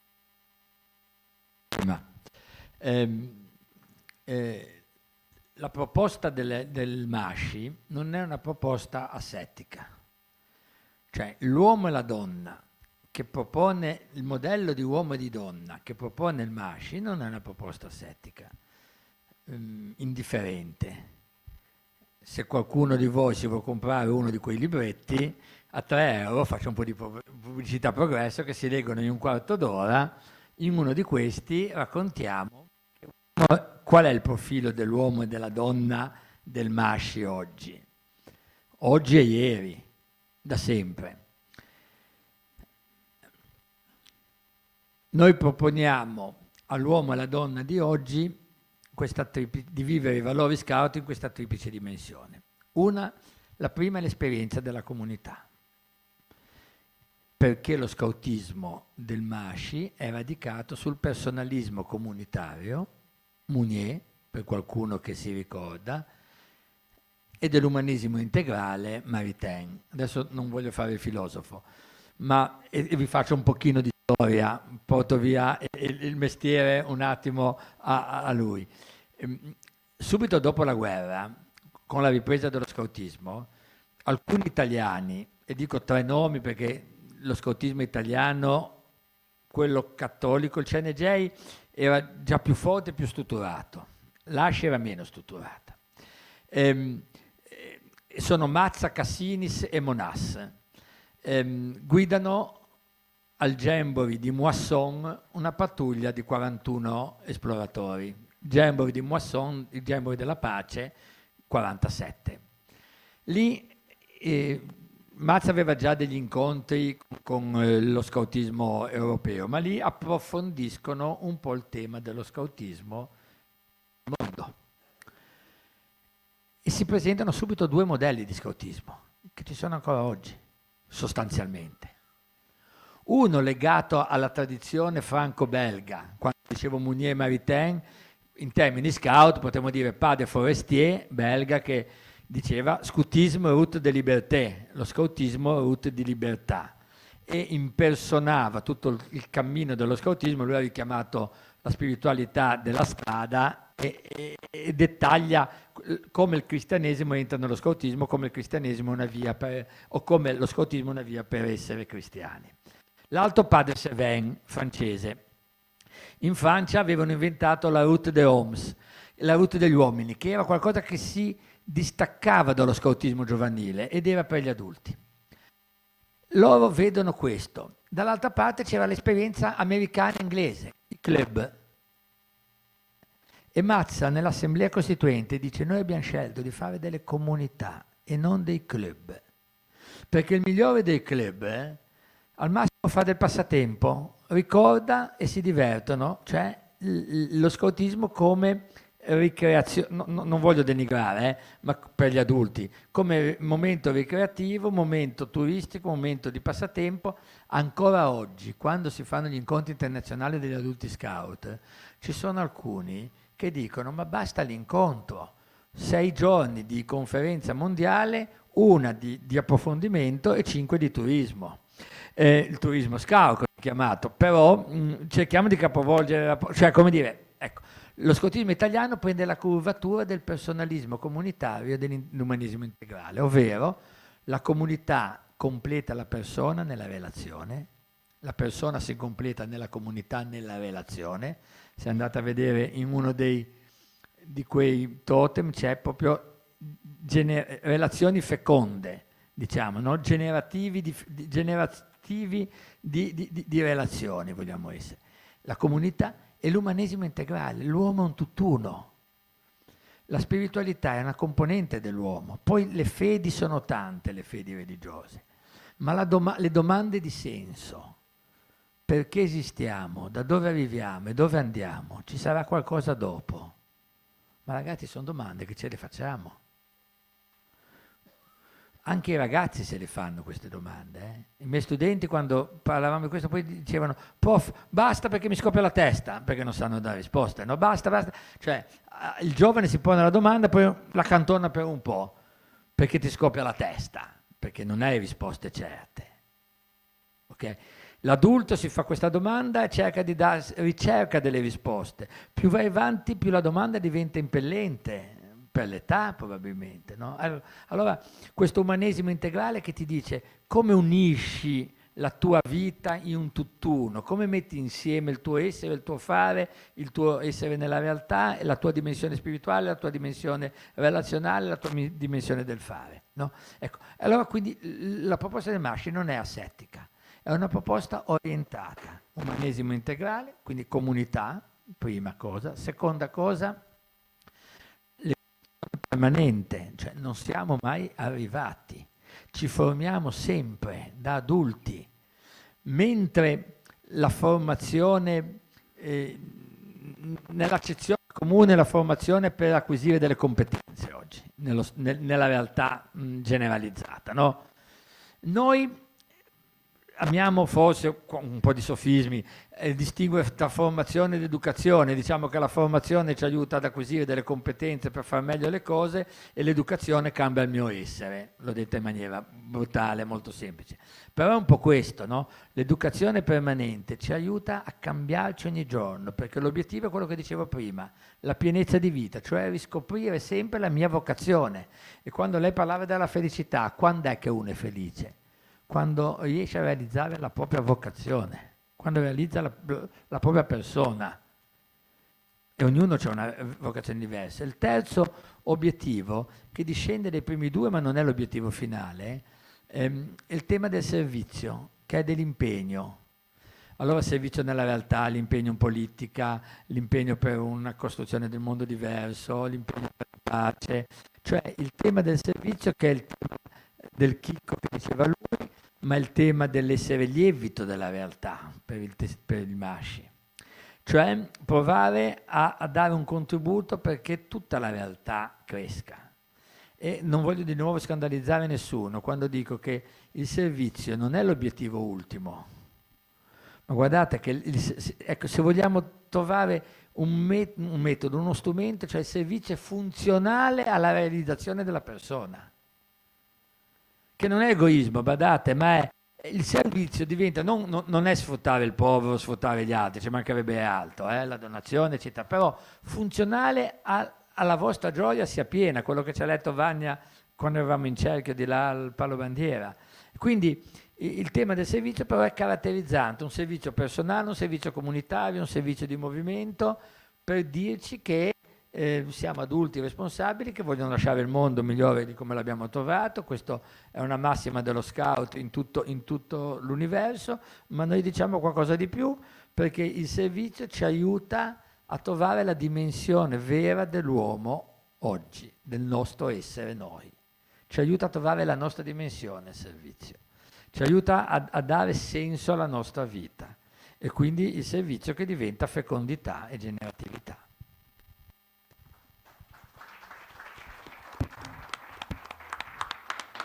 Bene, adesso affrontiamo un altro argomento che riguarda un po' tutte le forme dello scautismo, no? Dai più giovani agli adulti, il futuro, il nostro futuro, il vostro in quanto rappresentanti della parte giovanile e del nostro in quanto rappresentanti dell'età un po' più grande, no?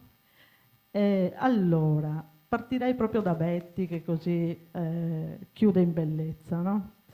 Allora, parliamo di partenza. Partenza come modello di riferimento appunto per uomini e donne di oggi, no? Pensando ai ragazzi di oggi, è ancora attuale? Domanda diretta. È un tema su cui ci stiamo interrogando tantissimo come associazione, quello della partenza, perché la interpretiamo come il momento della scelta in cui un ragazzo prende in mano la sua vita e sceglie questi 3 ambiti. L'ambito di impostare la sua vita alla luce di Dio, e quindi di viverla nella fede, di continuare a vivere la legge, la promessa nel suo quotidiano, e infine l'ambito di vivere il servizio come stile della propria vita. E ci siamo chiesti, da un lato, se questa è una proposta ancora forte per i nostri ragazzi, e dall'altra come la dobbiamo declinare con le nuove sfide, con le sfide dei ragazzi di altre religioni, con le sfide che ci pone questa società. La risposta che ci siamo dati è che per i ragazzi è un momento forte. I ragazzi hanno un'energia che noi non possiamo immaginare e ci possono insegnare e condurre laddove noi non arriviamo. I ragazzi sono pronti a fare delle scelte forti e a testimoniarle con la loro vita. Sono pronti nella misura in cui gli diamo lo spazio. Se noi pensiamo a com'è la nostra società, guardiamo chi ci amministra, guardiamo quanto spazio viene dato ai giovani, guardiamo le pubblicità e vediamo come vengono descritti i giovani e come vengono descritti, chiamiamoci, adulti. Allora, il problema non è se la partenza ha valore o no, perché la partenza ha un valore immenso per i ragazzi, perché con quella hanno lo spazio in cui dicono io sono qui e io scelgo, e lo fanno. Ma il problema è quale spazio diamo ai nostri ragazzi, quale occasione gli diamo per essere protagonisti, in quale misura li convochiamo. Questa è una parola che per me è fortissima, convocare. Cioè tu sei qui al centro perché tu conti e io ascolto la tua parola.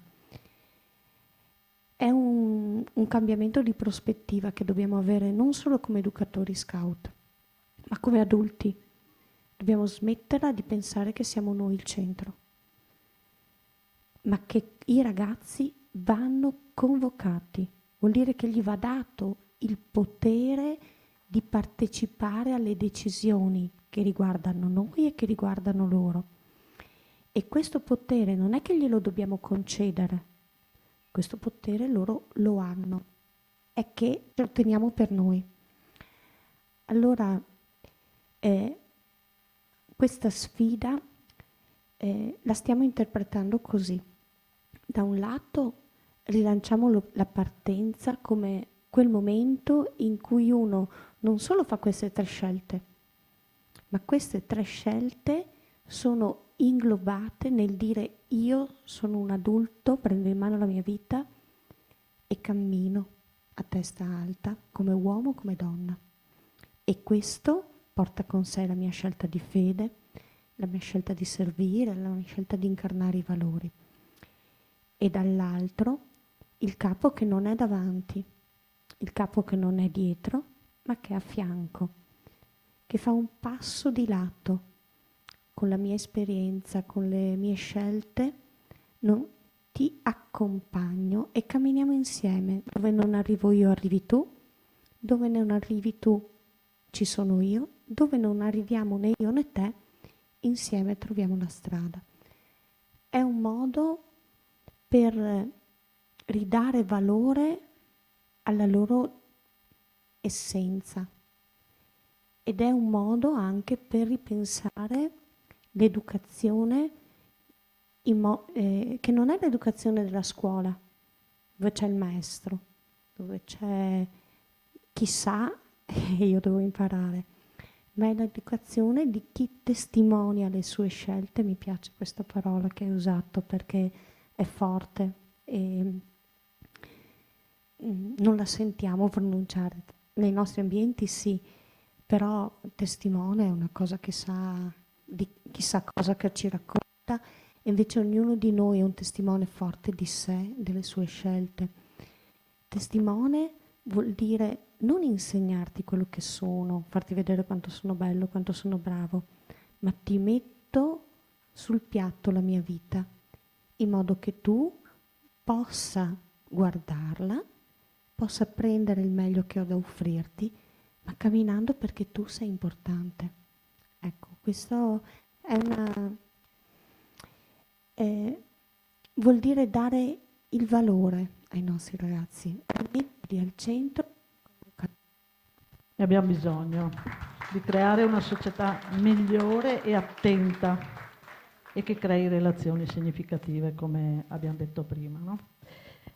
Allora, io punterei anche su magari qualcosina come uno scommetterci in qualcosa, no? Sullo scautismo, perché possa rimanere una proposta educativa reale per i ragazzi e le ragazze. Secondo te, Marco, cosa potresti dirmi su questo? Allora, incredibilmente, ascoltando quello che è stato detto, noi parliamo di valori. Quando parliamo di scautismo parliamo di valori. E se posso dare un esempio di vita della nostra società che sembra dare una risposta a tutto quello che stiamo dicendo, è stato il nostro percorso di cambiamento alla promessa. La promessa rappresenta i valori dello scautismo.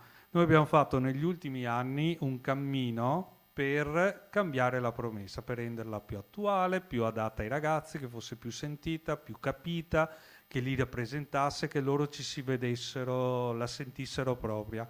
Come è stato fatto questo cammino? È stato fatto coinvolgendo tutti i ragazzi, i giovani adulti, gli adulti, i dirigenti, i capi, i senior, che per noi sono gli adulti che non hanno un ruolo, tutti, partendo soprattutto dai ragazzi, dai nostri esploratori, dai nostri rover, e per vedere cosa loro ci chiedevano, come la vedevano, come vivevano questi valori, come volevano esprimerli nella prossima promessa, che sarebbe stata la loro promessa.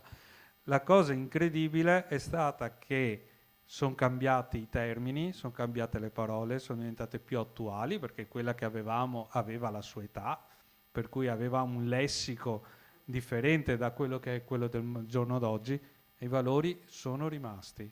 Incredibilmente i ragazzi hanno scelto, i giovani adulti, tutti hanno scelto di mantenere gli stessi valori, li sentono ancora i propri.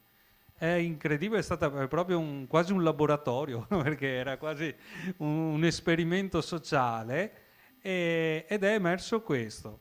Può sembrare diversa, ha un modo di esprimersi diverso, più attuale, più capibile, che i ragazzi sentono più loro, però alla fine i valori che venivano espressi dalla promessa sono rimasti. Ed è stata una cosa bellissima alla fine.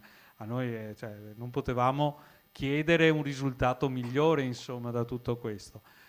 Dall'altra parte, tutti i soci adulti sono stati coinvolti in una conferenza che noi facciamo perché rientra nel nostro regolamento, si chiama conferenza programmatica, che serve a coinvolgere tutti i soci, tutti gli iscritti, per capire come vedono la nostra associazione nei prossimi 10 anni, nel futuro, non il programma di questo triennio di chi si candida ai vari ruoli dirigenziali, ma come per esprimere, abbiamo chiesto a tutti di esprimere come vedono la nostra associazione da qui a 10 anni, e soprattutto è stato fatto in maniera che la rappresentanza fosse una rappresentanza anche molto giovane, perché fra 10 anni noi consegniamo questa associazione a loro. Non è che deve essere la nostra associazione che noi vogliamo tenerci. E una cosa che è emersa, vi posso riportare quello che è emerso, che poi è diventato documento dell'associazione. Adesso non vi leggo tutto il documento perché penso che non abbiamo tutto questo tempo, però i punti focali che ne sono emersi è che i ragazzi, i giovani adulti, quando parlo adesso in questo caso di ragazzi intendo i nostri giovani adulti, ci chiedono un'associazione che sia inclusiva, un'associazione che sia connessa e aperta ai cambiamenti che sono sempre più frenetici, sempre più veloci, sempre più immediati, e che sia quindi una società che li sa cogliere, li sa vedere, li sa fare propri, e che li sappia soprattutto riconoscere, che non sia miope e non li veda. E chiede un'associazione che sia piena di valori, quindi ritorna a questo fatto dei valori che non devono essere dimenticati, che l'associazione li deve custodire, li deve portare avanti, deve farli propri. Chiede una società che sappia esprimere la propria opinione, in cui tutti possono esprimere la propria opinione, però dall'altra parte deve esserci comunque sempre rispetto per gli altri, quindi poter dare a tutti la possibilità di parlare, di dire quello che pensa, ma con estremo rispetto. Un altro elemento che è emerso, che forse è quello che mi piace di più, quello che ci hanno chiesto, è che ci chiedono un'associazione, in cui i giovani siano riconosciuti come protagonisti del cambiamento. Quindi i nostri giovani saranno i protagonisti del cambiamento, quindi questa associazione lo deve riconoscere e li deve aiutare in questo, anche a volte aiutarli a riconoscere loro stessi che sono protagonisti di questo cambiamento.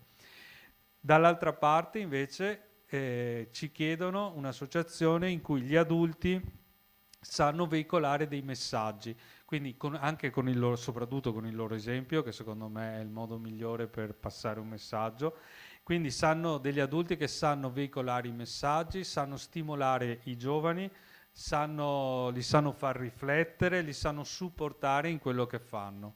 Quindi questo è quello che ci chiedono i giovani. Esatto. Bene. Allora, parlavamo di territorio, di presenza dei giovani, no? Il cambiamento, eccetera. Quali sono allora, e questo lo faccio a Stefano perché non lo voglio lasciare inattivo, giustamente, no? Quali possono essere i presupposti per le esigenze perché lo scautismo possa essere presenza attiva e significativa nel territorio?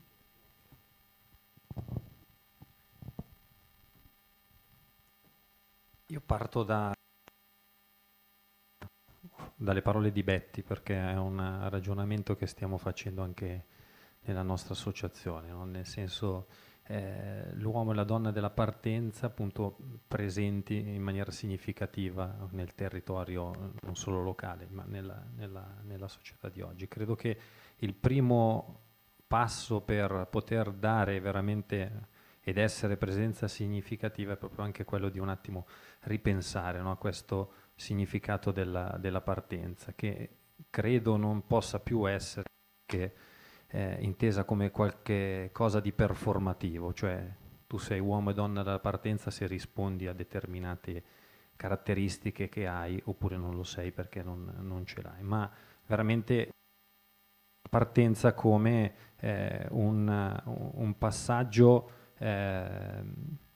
ricco, carico veramente di umanità, cioè dove fianco a fianco il capo con il ragazzo che parte continuano a sentirsi in cammino, continuano a percepire questo non essere arrivati ma bisognosi entrambi di continuare a fare il passo. Quindi la capacità di saper accompagnare, la capacità dell'adulto di saper guardare il ragazzo e dirgli: guarda, sono un poveraccio come te che è alla ricerca di senso, non sono arrivato, però cammino, non mi fermo. Quindi già questo sarebbe, credo, un passo epocale, no? Per come siamo stati abituati forse a percepire l'uomo e la donna della partenza. E l'altro modo, secondo me, per essere significativi è quello di non concepirsi da soli, come scautismo o come scautismi, non siamo un cerchio magico chiuso, ma abbiamo il dovere di aprire, di essere in relazione, di veramente fare chiesa. Nella chiesa veramente c'è posto per tutti, e credo che magari con una parola magari, però sia quello che è necessario, no? Sempre nella Bibbia, oggi mi vengono no, quando Sara, no, la moglie di Abramo, no, apre le porte agli angeli, rimane incinta, cioè la fecondità veramente avviene quando si apre quel cerchio, quando la nostra associazione, quando la Chiesa stessa, no, rimane aperta, allora è capace di essere generativa. Credo che questo, quello che ci ha ricordato prima, no, la sinodalità, la capacità veramente di tenere tutto insieme, sia fondamentale per essere presenza significativa. E un altro aspetto credo sia quella di non cadere in uno dei grossi tranelli che il giorno d'oggi, no, ci propone, che è sempre quello di questa polarizzazione, sempre o di qua o di là, o bianco o nero, anche nella Chiesa, no? O sei un indietrista o sei un aperturista, o sei un tradizionalista o sei un progressista. Il scautismo credo che debba fare un po' più avanti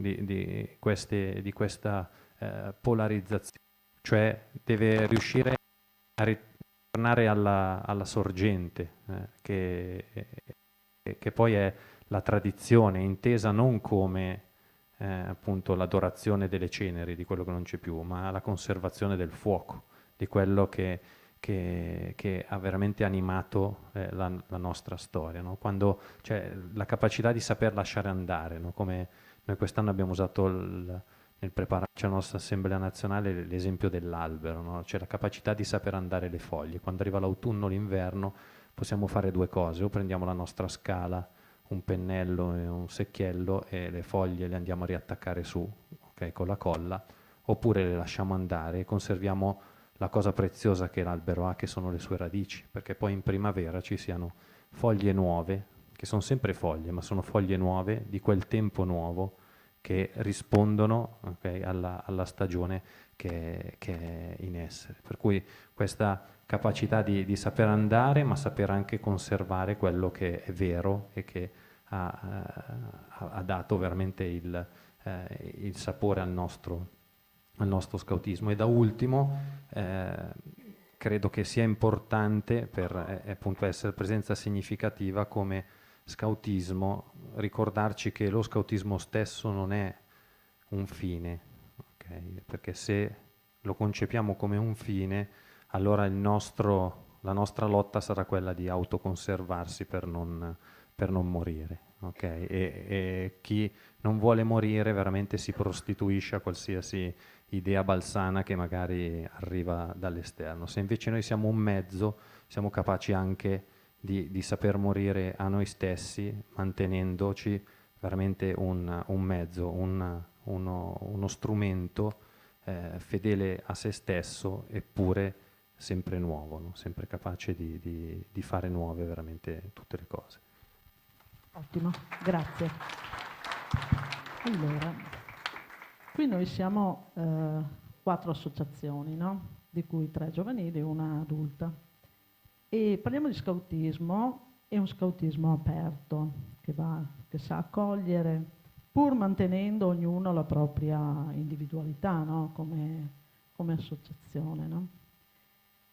E ci viene spesso rimproverato. Io mi ricordo quando facevo servizio, mi dicevano sì, ma voi siete sempre così, da soli, non permettete a nessuno, fate sempre le vostre cose, non partecipate mai in paese, vedo Betty che chiude gli occhi, penso che lei stia vivendo la stessa cosa, benissimo, mi dà conferma che è ancora così. E mi viene da dire, no? Viene appunto spesso rimproverato questo, no? Che di essere chiuso appunto nelle nostre proposte verso i ragazzi. È veramente un pericolo che questo diventi proprio un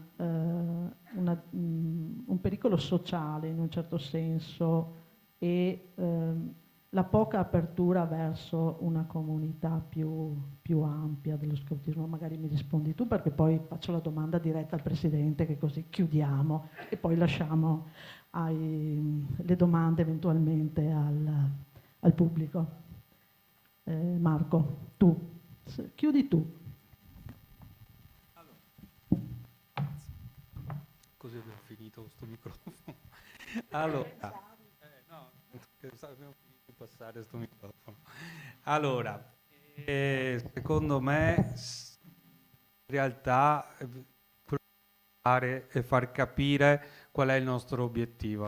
Il nostro modo per influire.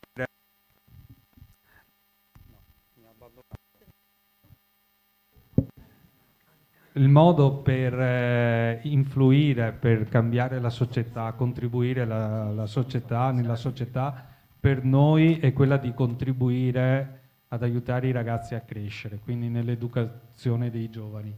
Ci sono tanti esempi di categoria, diciamo, di persone che dice la maggior parte di loro sono stati scout, e se andiamo a pensare magari a chi fa servizio nella protezione civile, nella Croce Rossa e così via, sono tutte persone che hanno vissuto quello che noi abbiamo fatto con loro, quello che noi gli abbiamo passato, e che quindi sono diventate persone che cambiano la società.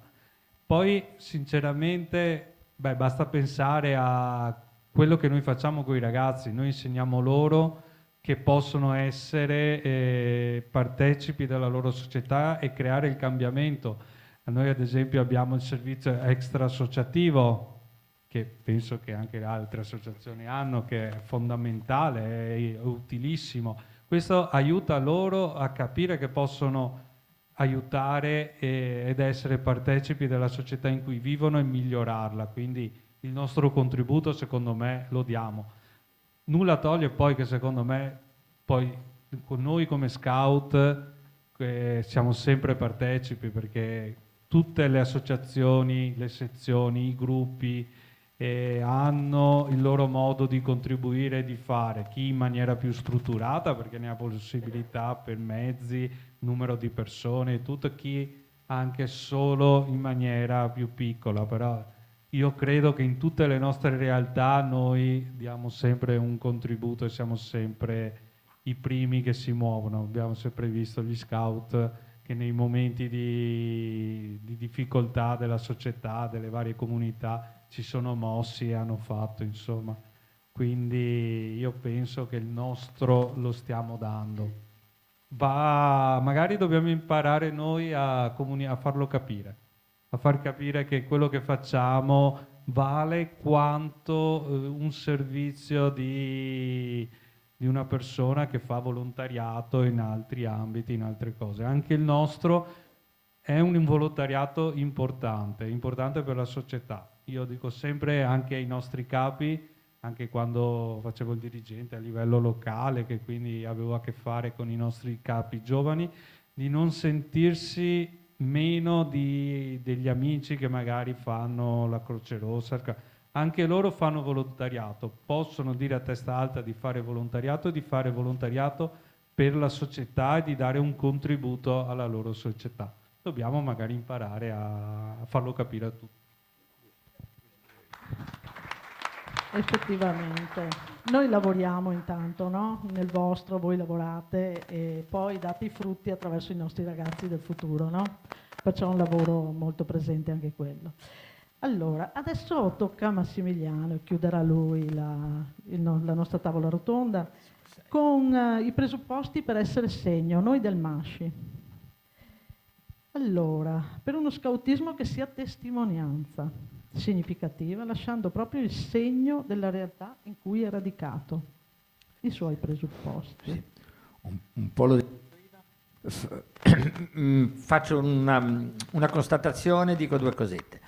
La constatazione sull'adulto oggi è un po' la domanda che hai fatto anche prima sulla partenza, no? guardate, negli ultimi 20 anni c'è un bel libretto di Don Armando Matteo, andatevelo a comprare, costa 6 euro, sul giovanilismo dell'adulto. Prima di scrivere il libretto venne a un nostro seminario che si chiamava Attenti e sensibili al cambiamento, facemmo, dove ci parlava come vedeva l'adulto e poi pubblicò il libretto. E lui lo riassume così, ma tutti gli esperti in sociologia constatano questo, soprattutto negli ultimi 20-30 anni, nella società nostra, diciamo, l'adulto è avvolto dal giovanilismo, cioè quello che conta è rimanere giovani, fisicamente, esteticamente, dinamicamente, sul lavoro, sulle relazioni, sugli amanti o le amanti, su tutto essere giovani. Allora, se tu al giovane, qui adesso mi sostituisco un po' a loro, ma se tu non credo che nel Masci ci sia questa voglia di giovanilismo, guardateci in faccia, non mi sembra, ecco, lo dico con molta, guardando me stesso prima di tutto, però il tema degli adulti oggi, 40-50 anni, è proprio questo, no?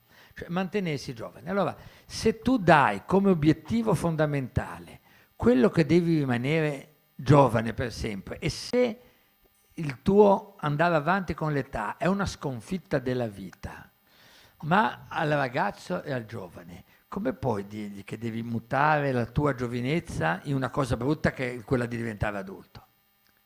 Allora non succederà mai. Poi questo ha delle conseguenze drammatiche. L'adulto che scimmiotta il giovane su tante cose è drammatico. Come l'adulto scout che scimmiotta lo scoutismo giovanile, io dico, no? È drammatico. Quando ci sono alcune comunità che dicono noi dobbiamo fare la RUT come facevamo quando eravamo in clan, guai! Perché se a 60 anni fai la RUT che facevi a 20, ti vengono l'infarto, ti portano via, ma guai solo ma io dico questo, ma anche proprio come mentalità. Con questo non vuol dire non vivere la dimensione della natura, eccetera, no? Allora, scimmiottamento e questo mantenimento esclusivo della stagione della vita abbiamo inventato, prima l'azione cattolica, noi non ancora come scout, però ci sono i bambini, i ragazzi, i giovani, poi c'erano gli adulti, no, adesso c'erano i giovani adulti, poi gli adulti giovani. Allora i giovani adulti sono fino a 35 anni, i giovani sono da 35 anni, poi gli adulti e poi gli adulti anziani. No, non ci siamo, nel senso che è questa tensione al non vivere pienamente le stagioni dell'età. Ecco. Allora questo credo che sia, la testimonianza parte da questo, dalla considerazione di chi sei e la pienezza con cui devi testimoniare. Noi abbiamo il corpo docente anziano d'Europa, io sono insegnante, ecco. Abbiamo il papà e la mamma che diventano papà e mamma più anziani d'Europa. La Francia, le donne fanno il primo figlio mediamente 4 anni prima che in Italia. Cioè in Italia si diventa papà e mamme più in là, i motivi sono diversi, lavoro, tutto quello che volete, no? Rischiamo di avere tanti capi delle associazioni giovanili che sono troppo vecchi. Cioè, quando il giovane, il ragazzo, si trova un vecchio allenatore, un vecchio papà e mamma, un vecchio professore, magari cosa siamo? Se non funziona più niente. No, quindi questo tema del giovanilismo, stiamoci attenti, viviamo la pienezza della nostra età. La testimonianza su cosa si radica? Si radica su questo, sulla coscienza di chi sei, sul fatto che, come dice il Papa, la realtà precede l'idea. Noi abbiamo il vizio, adulti anziani, adulti, io dico adulti in genere, di costruire i nostri progetti e poi di fare in modo che la realtà, e poi ci arrabbiamo se la realtà non corrisponde ai nostri progetti. ma io lo facevo anche quando ero più giovane, da capo reparto, costruivo il bel progetto e poi, porca miseria, non rispondeva mai il reparto, l'impresa al progetto che pensavamo, no? Grazie a Dio, no? Ecco. Allora, la realtà precede l'idea. Quando ci innamoriamo troppo delle nostre idee, non siamo fedeli all'uomo che ci abbiamo davanti. Il Concilio ci ha insegnato fedeltà a Dio e fedeltà all'uomo, che vuol dire rispondere al tempo che ci è dato avendo l'opportunità di rispondere al tempo che ci è dato. Quindi precede l'idea. E questa cosa qui vuol dire, per noi masci, vuol dire questo.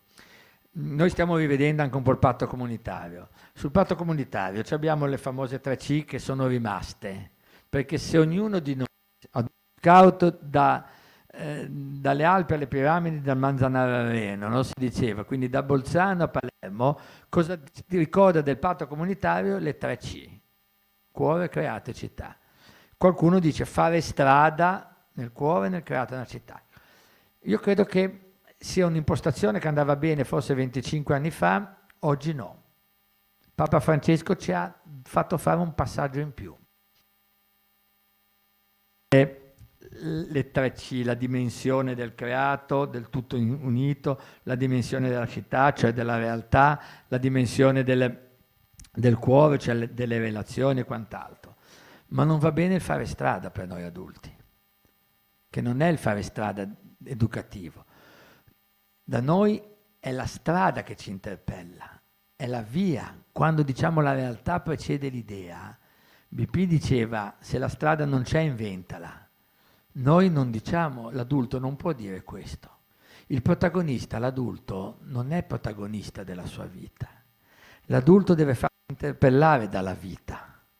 Allora c'è la via del creato, la via della strada, la via della città, la via della chiesa, la via del cuore, la via che vuoi, cioè la realtà che viviamo, il cuore, le dimensioni che ci danno una risposta.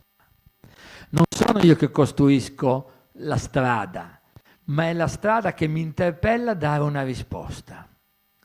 È un po' difficile da dire, però è questo, cioè l'ambizione del futuro del Masci deve essere quello di cogliere la risposta che ti viene dalla Chiesa, che ti viene dalla società, che ti viene dal cuore, dalla città, dal creato. È la via che mi interpella e mi fa cambiare a seconda della situazione. E allora chiudo con questo. Gesù dice tante cose nel Vangelo. Tantissime cose. Non si preoccupa mai del numero. Non dice mai quanti siamo. Anzi, se una domanda fa agli apostoli, gli dice volete andarvene anche voi? Cioè, lui era disposto a rimanere solo, tanto è vero che c'è rimasto comunque. Cioè, sotto la croce con lui ce n'erano ben pochi poi alla fine, ben poche. Il discepolo che gli amava, forse Giovanni, non si sa se sia Giovanni l'Evangelista, forse lui c'era un po' distante, poi c'erano un po' di donne. Quindi non si è preoccupato di questo. E il Papa ci dice non dobbiamo pensare al proselitismo, ma dobbiamo essere attrattivi. Questo il Papa lo dice a noi cristiani, io lo dico a noi del Masci. Non dobbiamo pensare all'ansia invecchiamo, anche se è un tema che c'è, ma dobbiamo pensare come essere accattivanti, quindi attrattivi, per i 45-50enni, cioè per quella fascia di età che è avvolta dal giovanilismo, per dargli una prospettiva più piena di vita, perché come dice l'Apostolo, sono talmente contento che non posso tenermela per me. Quindi se in comunità ci stiamo bene, siamo talmente contenti, non dobbiamo tenercela per noi. Se in comunità ci stiamo male, siamo poco attrattivi. Chiudo con questo. Vincenzo, il vostro ex presidente nazionale, l'altro giorno a Salerno, eravamo in una cosa simile, e lui ci ha raccontato qual è l'aspettativa del Masci, no? Ha fatto un profilo magnifico del Masci che non corrisponde al Masci nostro, troppo bello, no? Ma lui diceva è utilissimo che vicino ad ogni gruppo di giovani ci sia una comunità di adulti perché così testimoniano che lo scoutismo è possibile, che lo scoutismo è... E io gli ho detto, se è una comunità di adulti vispa, ma se è una comunità di adulti che non quadra, testimonia proprio male. E dato che qualche comunità che non quadra c'è, allora testimoniamo molto male. Allora per essere accattivanti a quella fascia di età che sono avvolti dal giovanilismo, per dargli la pienezza della vita, dobbiamo essere testimoni. Testimoni di che cosa? Dei valori scout? Tutto bene. Dico testimoni di speranza, è un altro slogan. Cos'è la speranza per noi? È che domani sarà meglio del... È l'umano ottimismo? Quando ai ragazzi a scuola dicevo, ragazzi, la speranza che il Genoa vinca lo scudetto. Sì, anch'io sono genuano, ma non è solo questo la speranza. La speranza che vinca la lotteria, benissimo. La speranza che... Cioè, la speranza è solo l'umano ottimismo? No.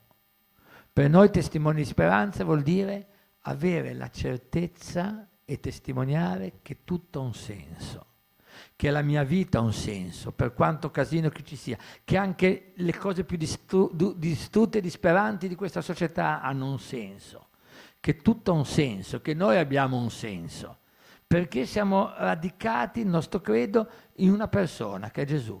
E allora se la speranza è la speranza cristiana, cioè che tutto ha un senso, io testimonio la bellezza della vita e la gioia del vivere. Se la speranza è solo l'umano ottimismo, in questo nostro mondo c'è da avere paura, guerre, non guerre. Allora la speranza è tutto un senso. E il 21-22 giugno, per chi ci sarà giù a Roma, i segretari regionali e quant'altro, qualche invitato, i 15 magistri più giovani d'Italia saranno con noi per chiudere la staffetta, faremo una mini tavola rotonda, dove verrà la capoguida, verrà il presidente, verrà il capo scout vostro, mi sembra, adesso non mi ricordo più chi mi ha, e con altri, nonostante tutti i casini che c'è al mondo, guerre, eccetera, eccetera, ha senso essere testimoni di speranza? Perché o noi siamo testimoni di speranza perché tutto ha un senso, o se no noi siamo testimoni del nulla. E noi vogliamo essere testimoni di speranza perché crediamo. La speranza, San Paolo ci dice, è delle cose non viste, ma che abbiamo la certezza che ci saranno. La certezza che ci saranno. Quindi la speranza è qualcosa di più dell'ottimismo. È la certezza che avverrà questo, no? E noi abbiamo come Masci la speranza che il nostro movimento sarà più di adulti scout, un po' più giovani, un po' più attivi, un po' più dinamici, un po' più vispi, un po' più contenti di essere scout. Grazie. Bel finale. Ci ha detto sogniamo. Ecco perché noi abbiamo ripreso più vita alla vita, no? Perché ce la dobbiamo dare la vita, certo, giusto? Ecco, bene, noi abbiamo un altro ospite che Francesco mi sembra ci abbia chiesto, no? Perché purtroppo è un altro rappresentante del CNJ di Verona. Benvenute nella città dell'amore, io sono responsabile della sezione di Verona del CNJ e volevo regalarvi un libro dei 100 anni della sezione di Verona. Grazie. Il CNJ è nato nel 1912 a Roma, da Carlo Colombo, a Verona è nato il 30 aprile del 1915.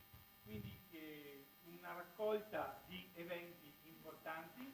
La copertina è di casa perché siamo sull'Adige e la foto è stata fatta nel 1915 qui nell'ANSA, perché quest'ANSA bellissimo. Era l'ANSA più bassa dell'Adige. Infatti chi ha pensato allora, quando si alzava l'Adige, andava nelle canalette e c'era tutto il parco che si allagava, andava a portare l'acqua, quindi in un modo di compensazione, sistema di vasi comunicanti si alzava l'Adige e loro senza pagare si allagavano. Ci sono dei momenti importanti dove la sezione di Verona è stata presente su tutti i teatri delle calamità naturali, dal Belice a Firenze, non le ultime dell'Aquila, e qui c'è un po' la storia. Una cosa importante per chi sa Verona, Piazzetta Novembre 1915, gli scout del CNJ si trovavano in quell'area, c'è stato il primo bombardamento su Verona, gli austriaci hanno gettato due bombe che dovevano andare qui vicino, invece il vento le ha portate in piazza Erbe e lì hanno ucciso i civili. I primi a intervenire sono stati degli scout del CNJ di Verona, e tra cui siamo riusciti a trovare Mario Mazza, una ricerca incredibile, Enzo Zoni, Mario Mazza, Enzo Zoni, che è stato il primo a raccogliere. Nella foto del 1915 vedete lo scout che è attivo, è proattivo, si dà da fare, mentre ci sono gli ufficiali che sono lì, che stanno cercando di capire cosa devono fare. Gli scout erano già pronti a intervenire sui. Poi una cosa importante sono le attività che abbiamo fatto anche come Regione Veneto. Abbiamo partecipato ai 10 progetti dello Stato italiano come G9. Abbiamo partecipato e abbiamo lavorato per ERAT. Abbiamo fatto una raccolta di fondi, abbiamo portato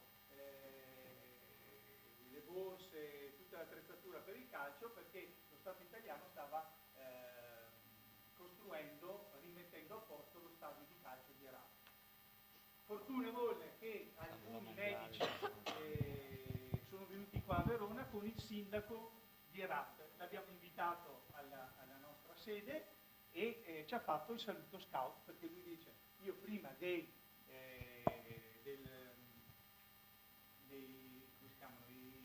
talebani, scusate, e io ero uno scout, e quindi gli abbiamo fatto la festa e lui ci ha salutato. Lascio questo libretto e vi auguro buona caccia, buona strada, buon volo e buona rotta. Grazie a te. Grazie di cuore. Bene, qualcuno vuole intervenire, dire ok, Giuliana va. Ah, no, aspetta, c'è. No, vai. 3 minuti, vi concediamo 3 minuti, non di più, ragazzi, perché altrimenti sfondiamo proprio. Abbiamo presenti qua 2 rappresentanti di 2 associazioni scout. Sicuramente la casualità vuole che siano di sesso maschile. Io sono uno di quelli che a suo tempo al Consiglio Generale ha votato per la coeducazione. In questo tempo in cui la realtà ci interroga in ogni istante sulle modalità di convivere, di vivere assieme, integrati uomini e donne, voi come vi ponete? Mettete insieme le domande, conviene, sai? Sì, sì. Così poi rispondono tutto insieme, se no... Ciao, Più domande, così. sono Giuliana di Chiampo, provincia di Vicenza. Io volevo portare invece una mia esperienza vissuta il mese scorso, perché si riallaccia benissimo con tutti i discorsi che avete fatto oggi di condivisione, di far rete, di apertura, di inclusione.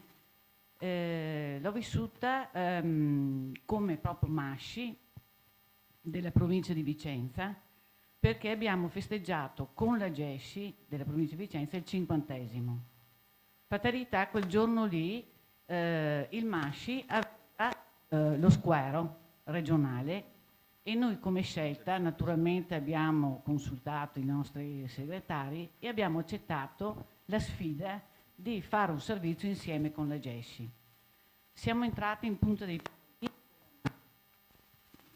con la GESCI e è stata un'esperienza.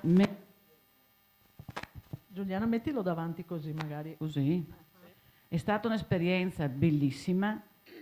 Io e i miei amici abbiamo detto dobbiamo cogliere questa occasione, perché io che sono del Masci non mi basta più venire alle assemblee, avere la rappresentanza delle altre associazioni e che tutto finisca così. Dobbiamo cominciare, come avete detto voi, far rete. Non è semplice, perché dopo lavorare sul campo è molto più difficile, però dall'esperienza che abbiamo vissuto, intanto ha dato molto più entusiasmo. Sì, siamo rimasti più entusiasti perché c'è anche una certa stanchezza. Ci ha dato grande speranza e la GESCI è stata molto entusiasta della nostra presenza perché abbiamo lavorato insieme, perché abbiamo instaurato delle relazioni umane insieme. Ci siamo abbracciati, abbiamo mangiato insieme, abbiamo faticato insieme. Ecco, sabato scorso abbiamo fatto anche una piccola cena come condivisione per fare una verifica e ci hanno detto: ma quanto entusiasmo ci avete trasmesso. Grazie.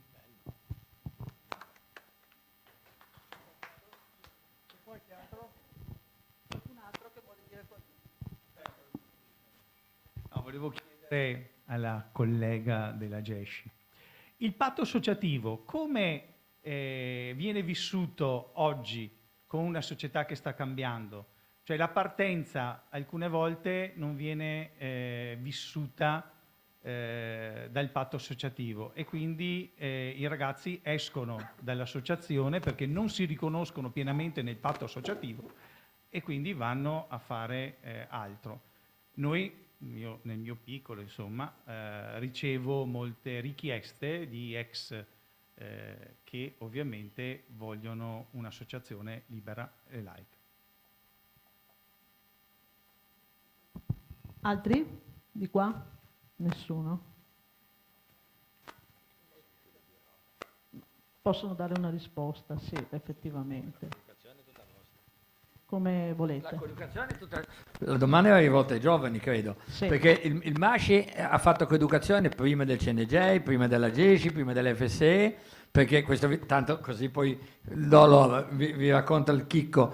Nel 56, quindi subito dopo 2 anni dalla fondazione, l'AGI, qualcuno dice iniziano a esserci delle guide adulte e dice qualcuno dice fondiamo l'associazione di guide adulte in parallelo del MASCI, perché nel MASCI all'epoca potevi entrare solo se eri stato nel MASCI, no?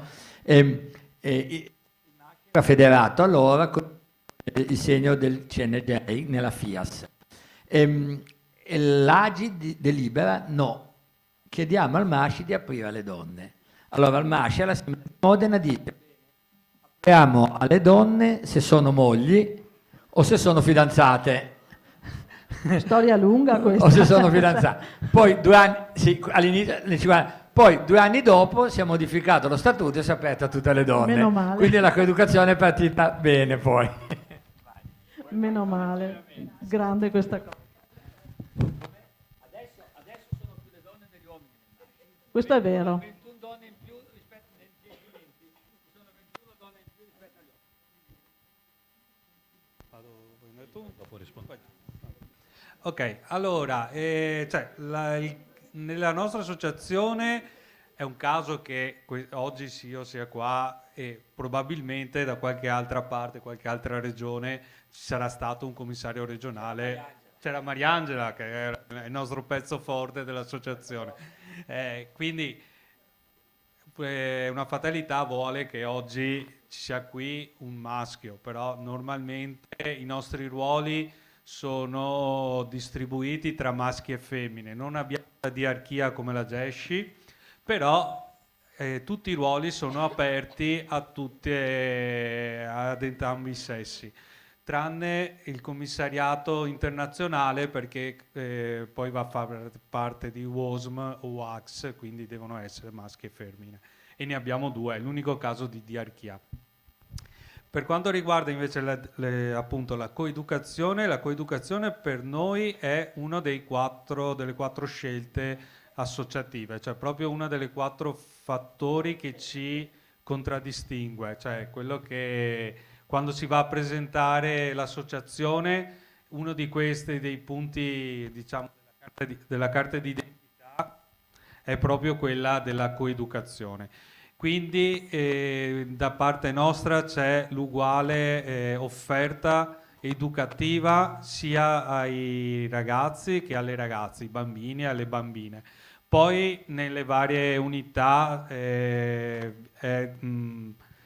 comunque offerta a seconda del rispetto della fascia di età, che è abbastanza uguale a quella della GESCI, nel senso forse voi avete un anno in più di roverismo, però è lì, insomma, e anche la modalità di distribuzione nelle unità dei maschi con le femmine è uguale, quindi parliamo di branchi misti per poi avere reparti misti però con pattuglie omogenee e compagnie che sarebbero le sì, la vostra branca RS, esatto, con rover sia maschi che femmine. Quindi poi questo si riflette anche negli adulti, nel senso nei vari ruoli che non hanno distinzione di sesso. Sì, anche nella nostra associazione è pur vero che la scelta della coeducazione ma dell'intereducazione, però è vero anche che a livello, dico, dirigenziale i sessi sono rappresentati in egual misura. È un caso anch'io che sia qua oggi, fra pochi giorni, un mesetto, ci sarà l'elezione del nuovo commissario regionale, potrebbe essere tranquillamente una donna e accanto a una donna ci sarà appunto un uomo come vice, come io ho una vice che vi avrei portato perché è molto più brava di me ed è stata fondamentale nel nostro percorso di 5 anni. A livello nazionale c'è la commissaria generale, come c'è il commissario generale, cioè è una riflessione che comunque è in ambito, cioè il ruolo dello scautismo femminile nella nostra associazione è prezioso e peculiare e entrambi i sessi sono rappresentati ecco, a livello diciamo gestionale. Poi la scelta invece dell'intereducazione di unità separate per i ragazzi è la scelta storica della nostra associazione, però io mi rifaccio a quello che dicevo prima, cioè non cadrei in questa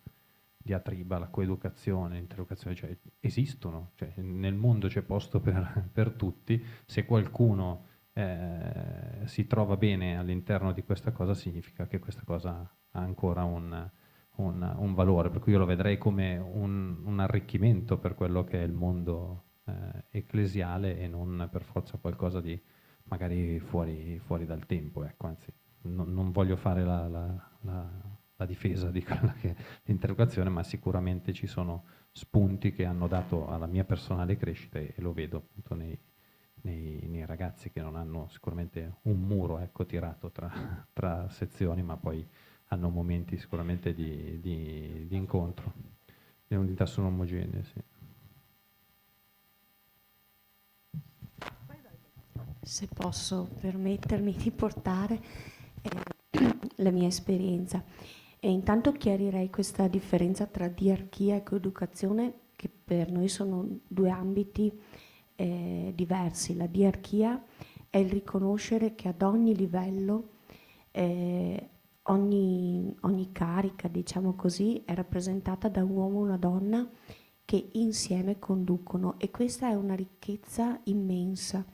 È una ricchezza per me avere Pietro, che non è qui in questo momento perché ci spartiamo, insomma, porta i suoi saluti, perché in due si cammina meglio e perché dove non arriva uno c'è l'altro, e noi su questo ci compensiamo in una maniera eccezionale. Non so come succede, ma succede sempre. Per cui la diarchia è questa scelta di dire che ad ogni livello, dalla conduzione del branco, del cerchio, del reparto, della comunità RS, della comunità capi e poi insomma salendo su altri livelli della struttura associativa, l'uomo e la donna hanno lo stesso valore, sono entrambi presenti. La scelta della coeducazione, pur avendo anche noi unità distinte in reparto, soprattutto in branco, cerchio, abbiamo i gruppi misti, la comunità RS mista, in reparto per l'età particolare dei ragazzi le squadriglie sono distinte, così come abbiamo dei reparti solo femminili, dei reparti solo maschili che sono paralleli. Ma la coeducazione vuol dire riconoscere che crescere insieme, uomo e donna, è una ricchezza, che il confronto con la parte maschile, a me femmina, fa crescere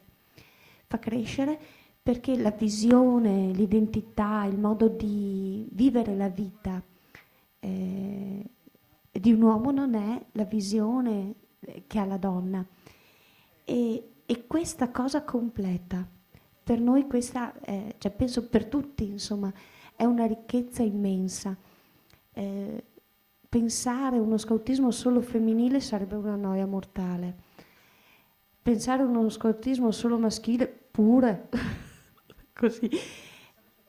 Oggi sì, è una ricchezza, penso che insomma la viviamo, aiuta, insomma. Diciamo anche che aiuta anche al conoscersi e a imparare il rispetto tra uno e l'altro, nel senso che nella nostra scelta di coeducazione c'è anche il fatto di voler passare il fatto che crescere insieme è un valore aggiunto, aiuta a conoscere l'altro, aiuta a rispettare l'altro. E quando noi parliamo, comunque adesso si sta facendo anche in associazione un ulteriore ragionamento, perché quando parliamo di coeducazione non intendiamo più il solo maschio-femmina, ma coeducazione anche di persone con valori, idee diverse. Quindi io cresco da bambino, cresco da ragazzo, cresco da giovane adulto, da adulto giovane, da adulto adulto, ok?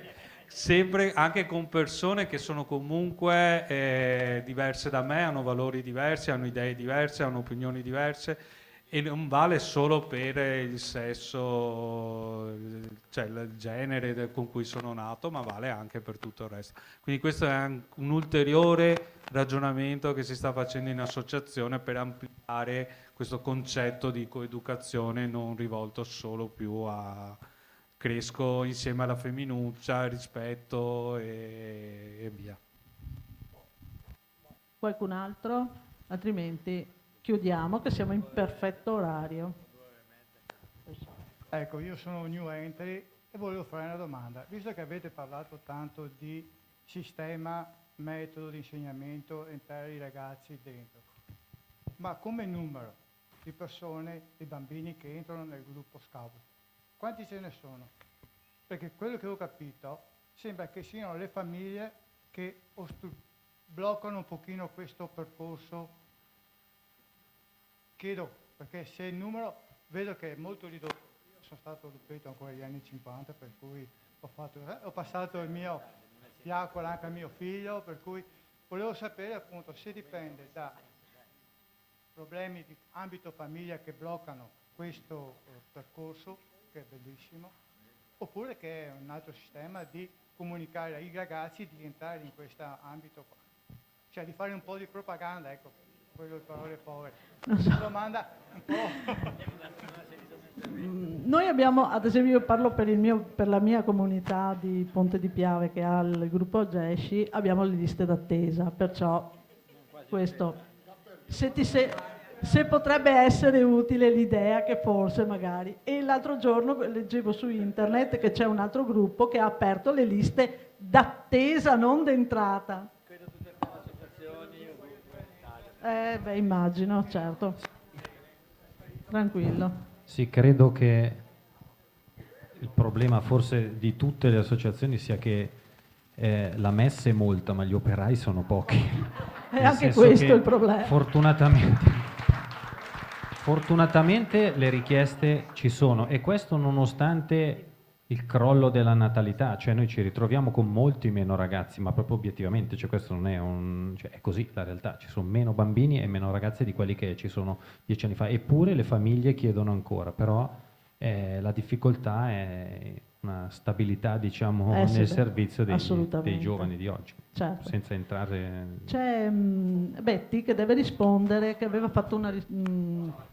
fai la domanda e dopo eventualmente ti rispondo. Possiamo aggiungere che addirittura una cosa che ai miei tempi non era mai successo, abbiamo richieste di ragazzi dopo i lupetti, perché noi abbiamo addirittura ragazzi che cercano di entrare 14, 15, 16 anni, che era una cosa che una volta era molto difficile, non succedeva. Paolo, volevo soltanto chiedere, intanto quello che ho sentito è il pan mio, cioè sono cresciuto con questi ragionamenti in associazione, coeducazione, autoeducazione, autogestione. Ecco, per esempio l'autogestione secondo me è un aspetto, forse quando facevamo al campo la giornata dell'autoeducazione già era forse la giornata più brutta per tutti i ragazzi, perché non c'era preparazione prima, perché non si capiva, perché i ragazzi avevano tante idee ma non riuscivano mai a realizzarle, quindi credo quanto sia importante la progressione personale, avere la competenza e le conoscenze prima di fare certi passi, questo lo chiedo importante. Però adesso noi come adulti abbiamo la consapevolezza che non siamo un'isola felice soltanto dentro il nostro ambiente, ma anche fuori dal nostro ambiente. Nel senso, facciamo una lettura di quello che abbiamo attorno. Io ho vestito adesso la Chiesa che sta puntando anche molto sui social per far crescere un po' la fede nelle persone. Credo che a noi non basta essere soltanto bravi in sede, ma dobbiamo essere anche capaci di capire la realtà, perché è facile anche venire mangiati in qualche modo. Non siamo soltanto pochi, ma siamo anche deboli, fragili.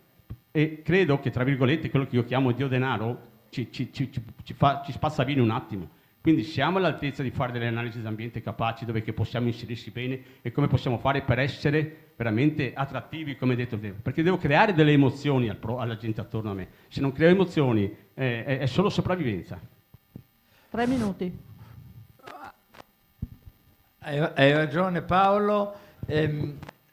La capacità di noi adulti per aiutare anche lo scautismo giovanile è quello proprio dell'essere calati nella realtà con un significato, cioè di non essere inutili in quella realtà.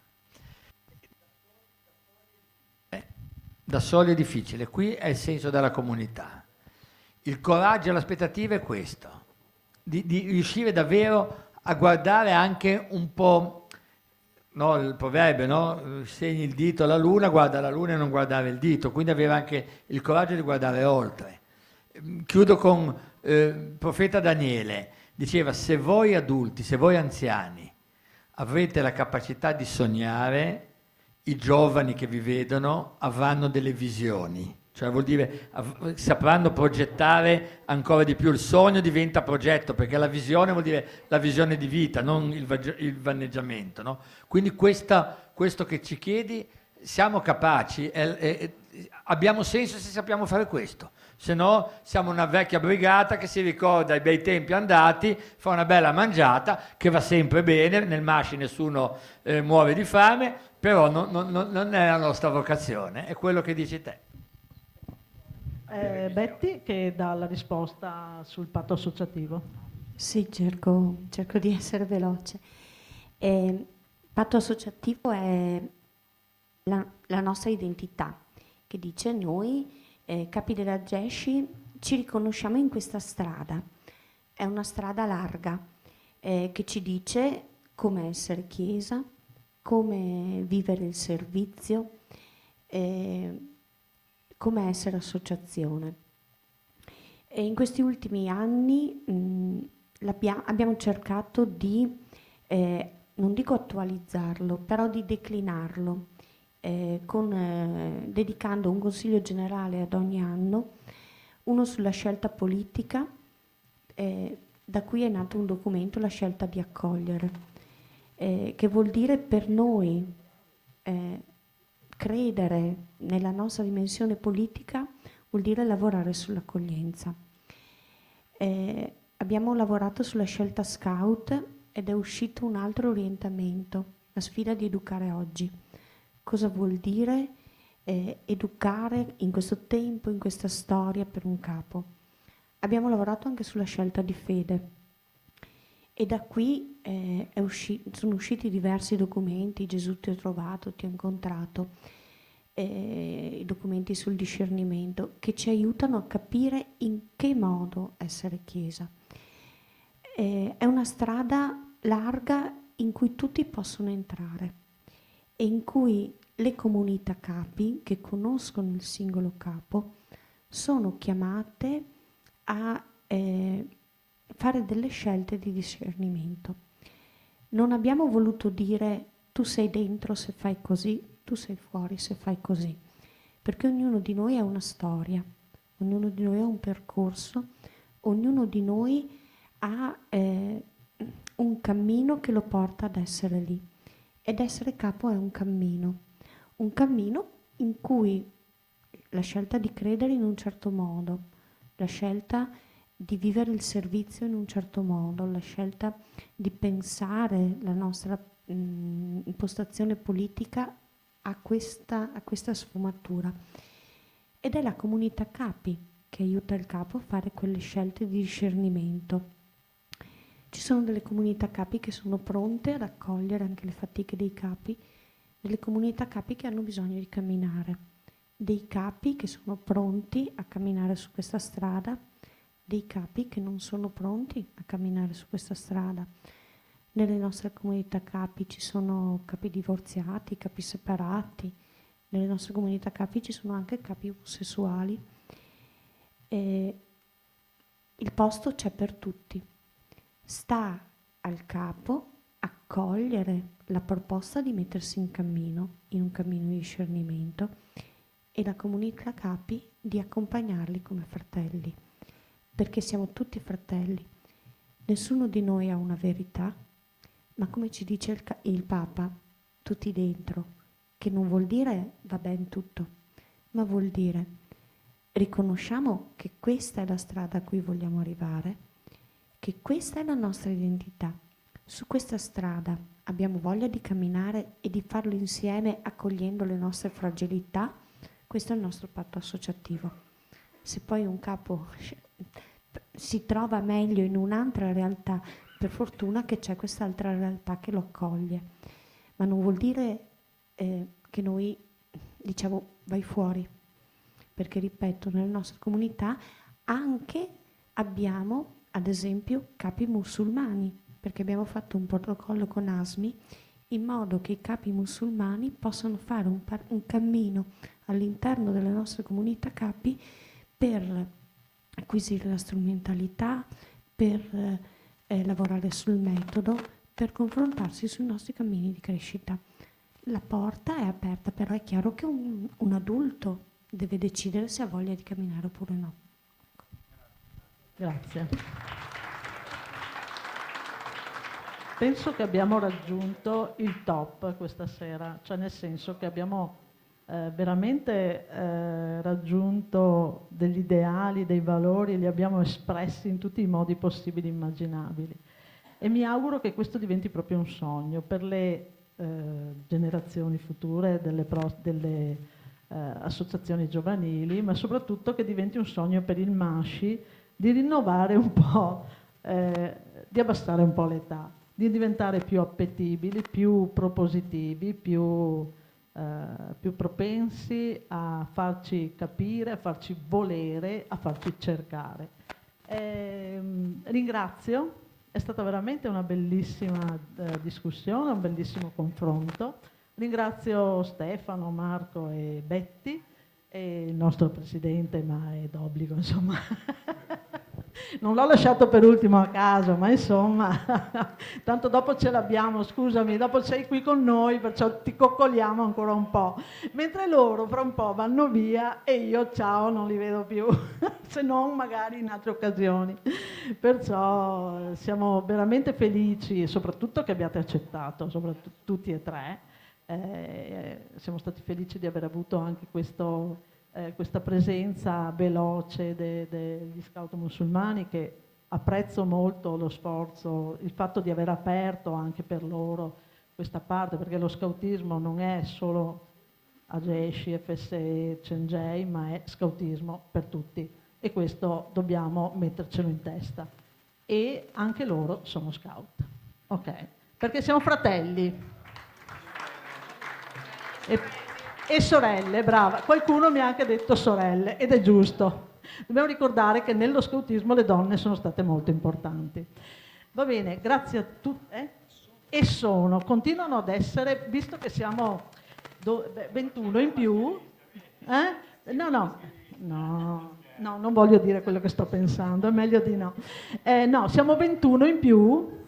Viva le donne allora, ragazzi. C'è niente da fare.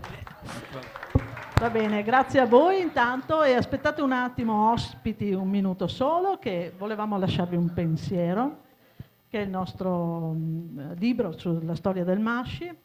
Ve lo portate, metterete nelle vostre sedi, e speriamo che sia veramente anche, scusami Massimiliano, che possa creare sviluppo. Che dici? Ci può anche stare, no? No, magari, visto che magari lo leggeranno, ci auguriamo che domani questi siano quelli che ci sostituiranno un domani, no? Che continueranno nel loro percorso scout. Bene. A Massimiliano Non potevamo il libro regalargli il libro. Non te lo posso dare il libro, perché, ecco, però abbiamo pensato, questo pensiero, Esatto, penso bravo. che tu lo gradirai. Lo gradirai, ecco. Quindi, A Massimiliano abbiamo fatto un libro, cioè non abbiamo fatto un libro, abbiamo fatto qualcosa di diverso, perché il libro l'ha scritto lui, perciò tanto meglio, non potevamo regalargli una cosa che ha fatto lui, no? Va bene, grazie a tutti intanto e continua la nostra festa. Un ringraziamento veramente fraterno a questi giovani capi che insomma, sempre più giovani di noi.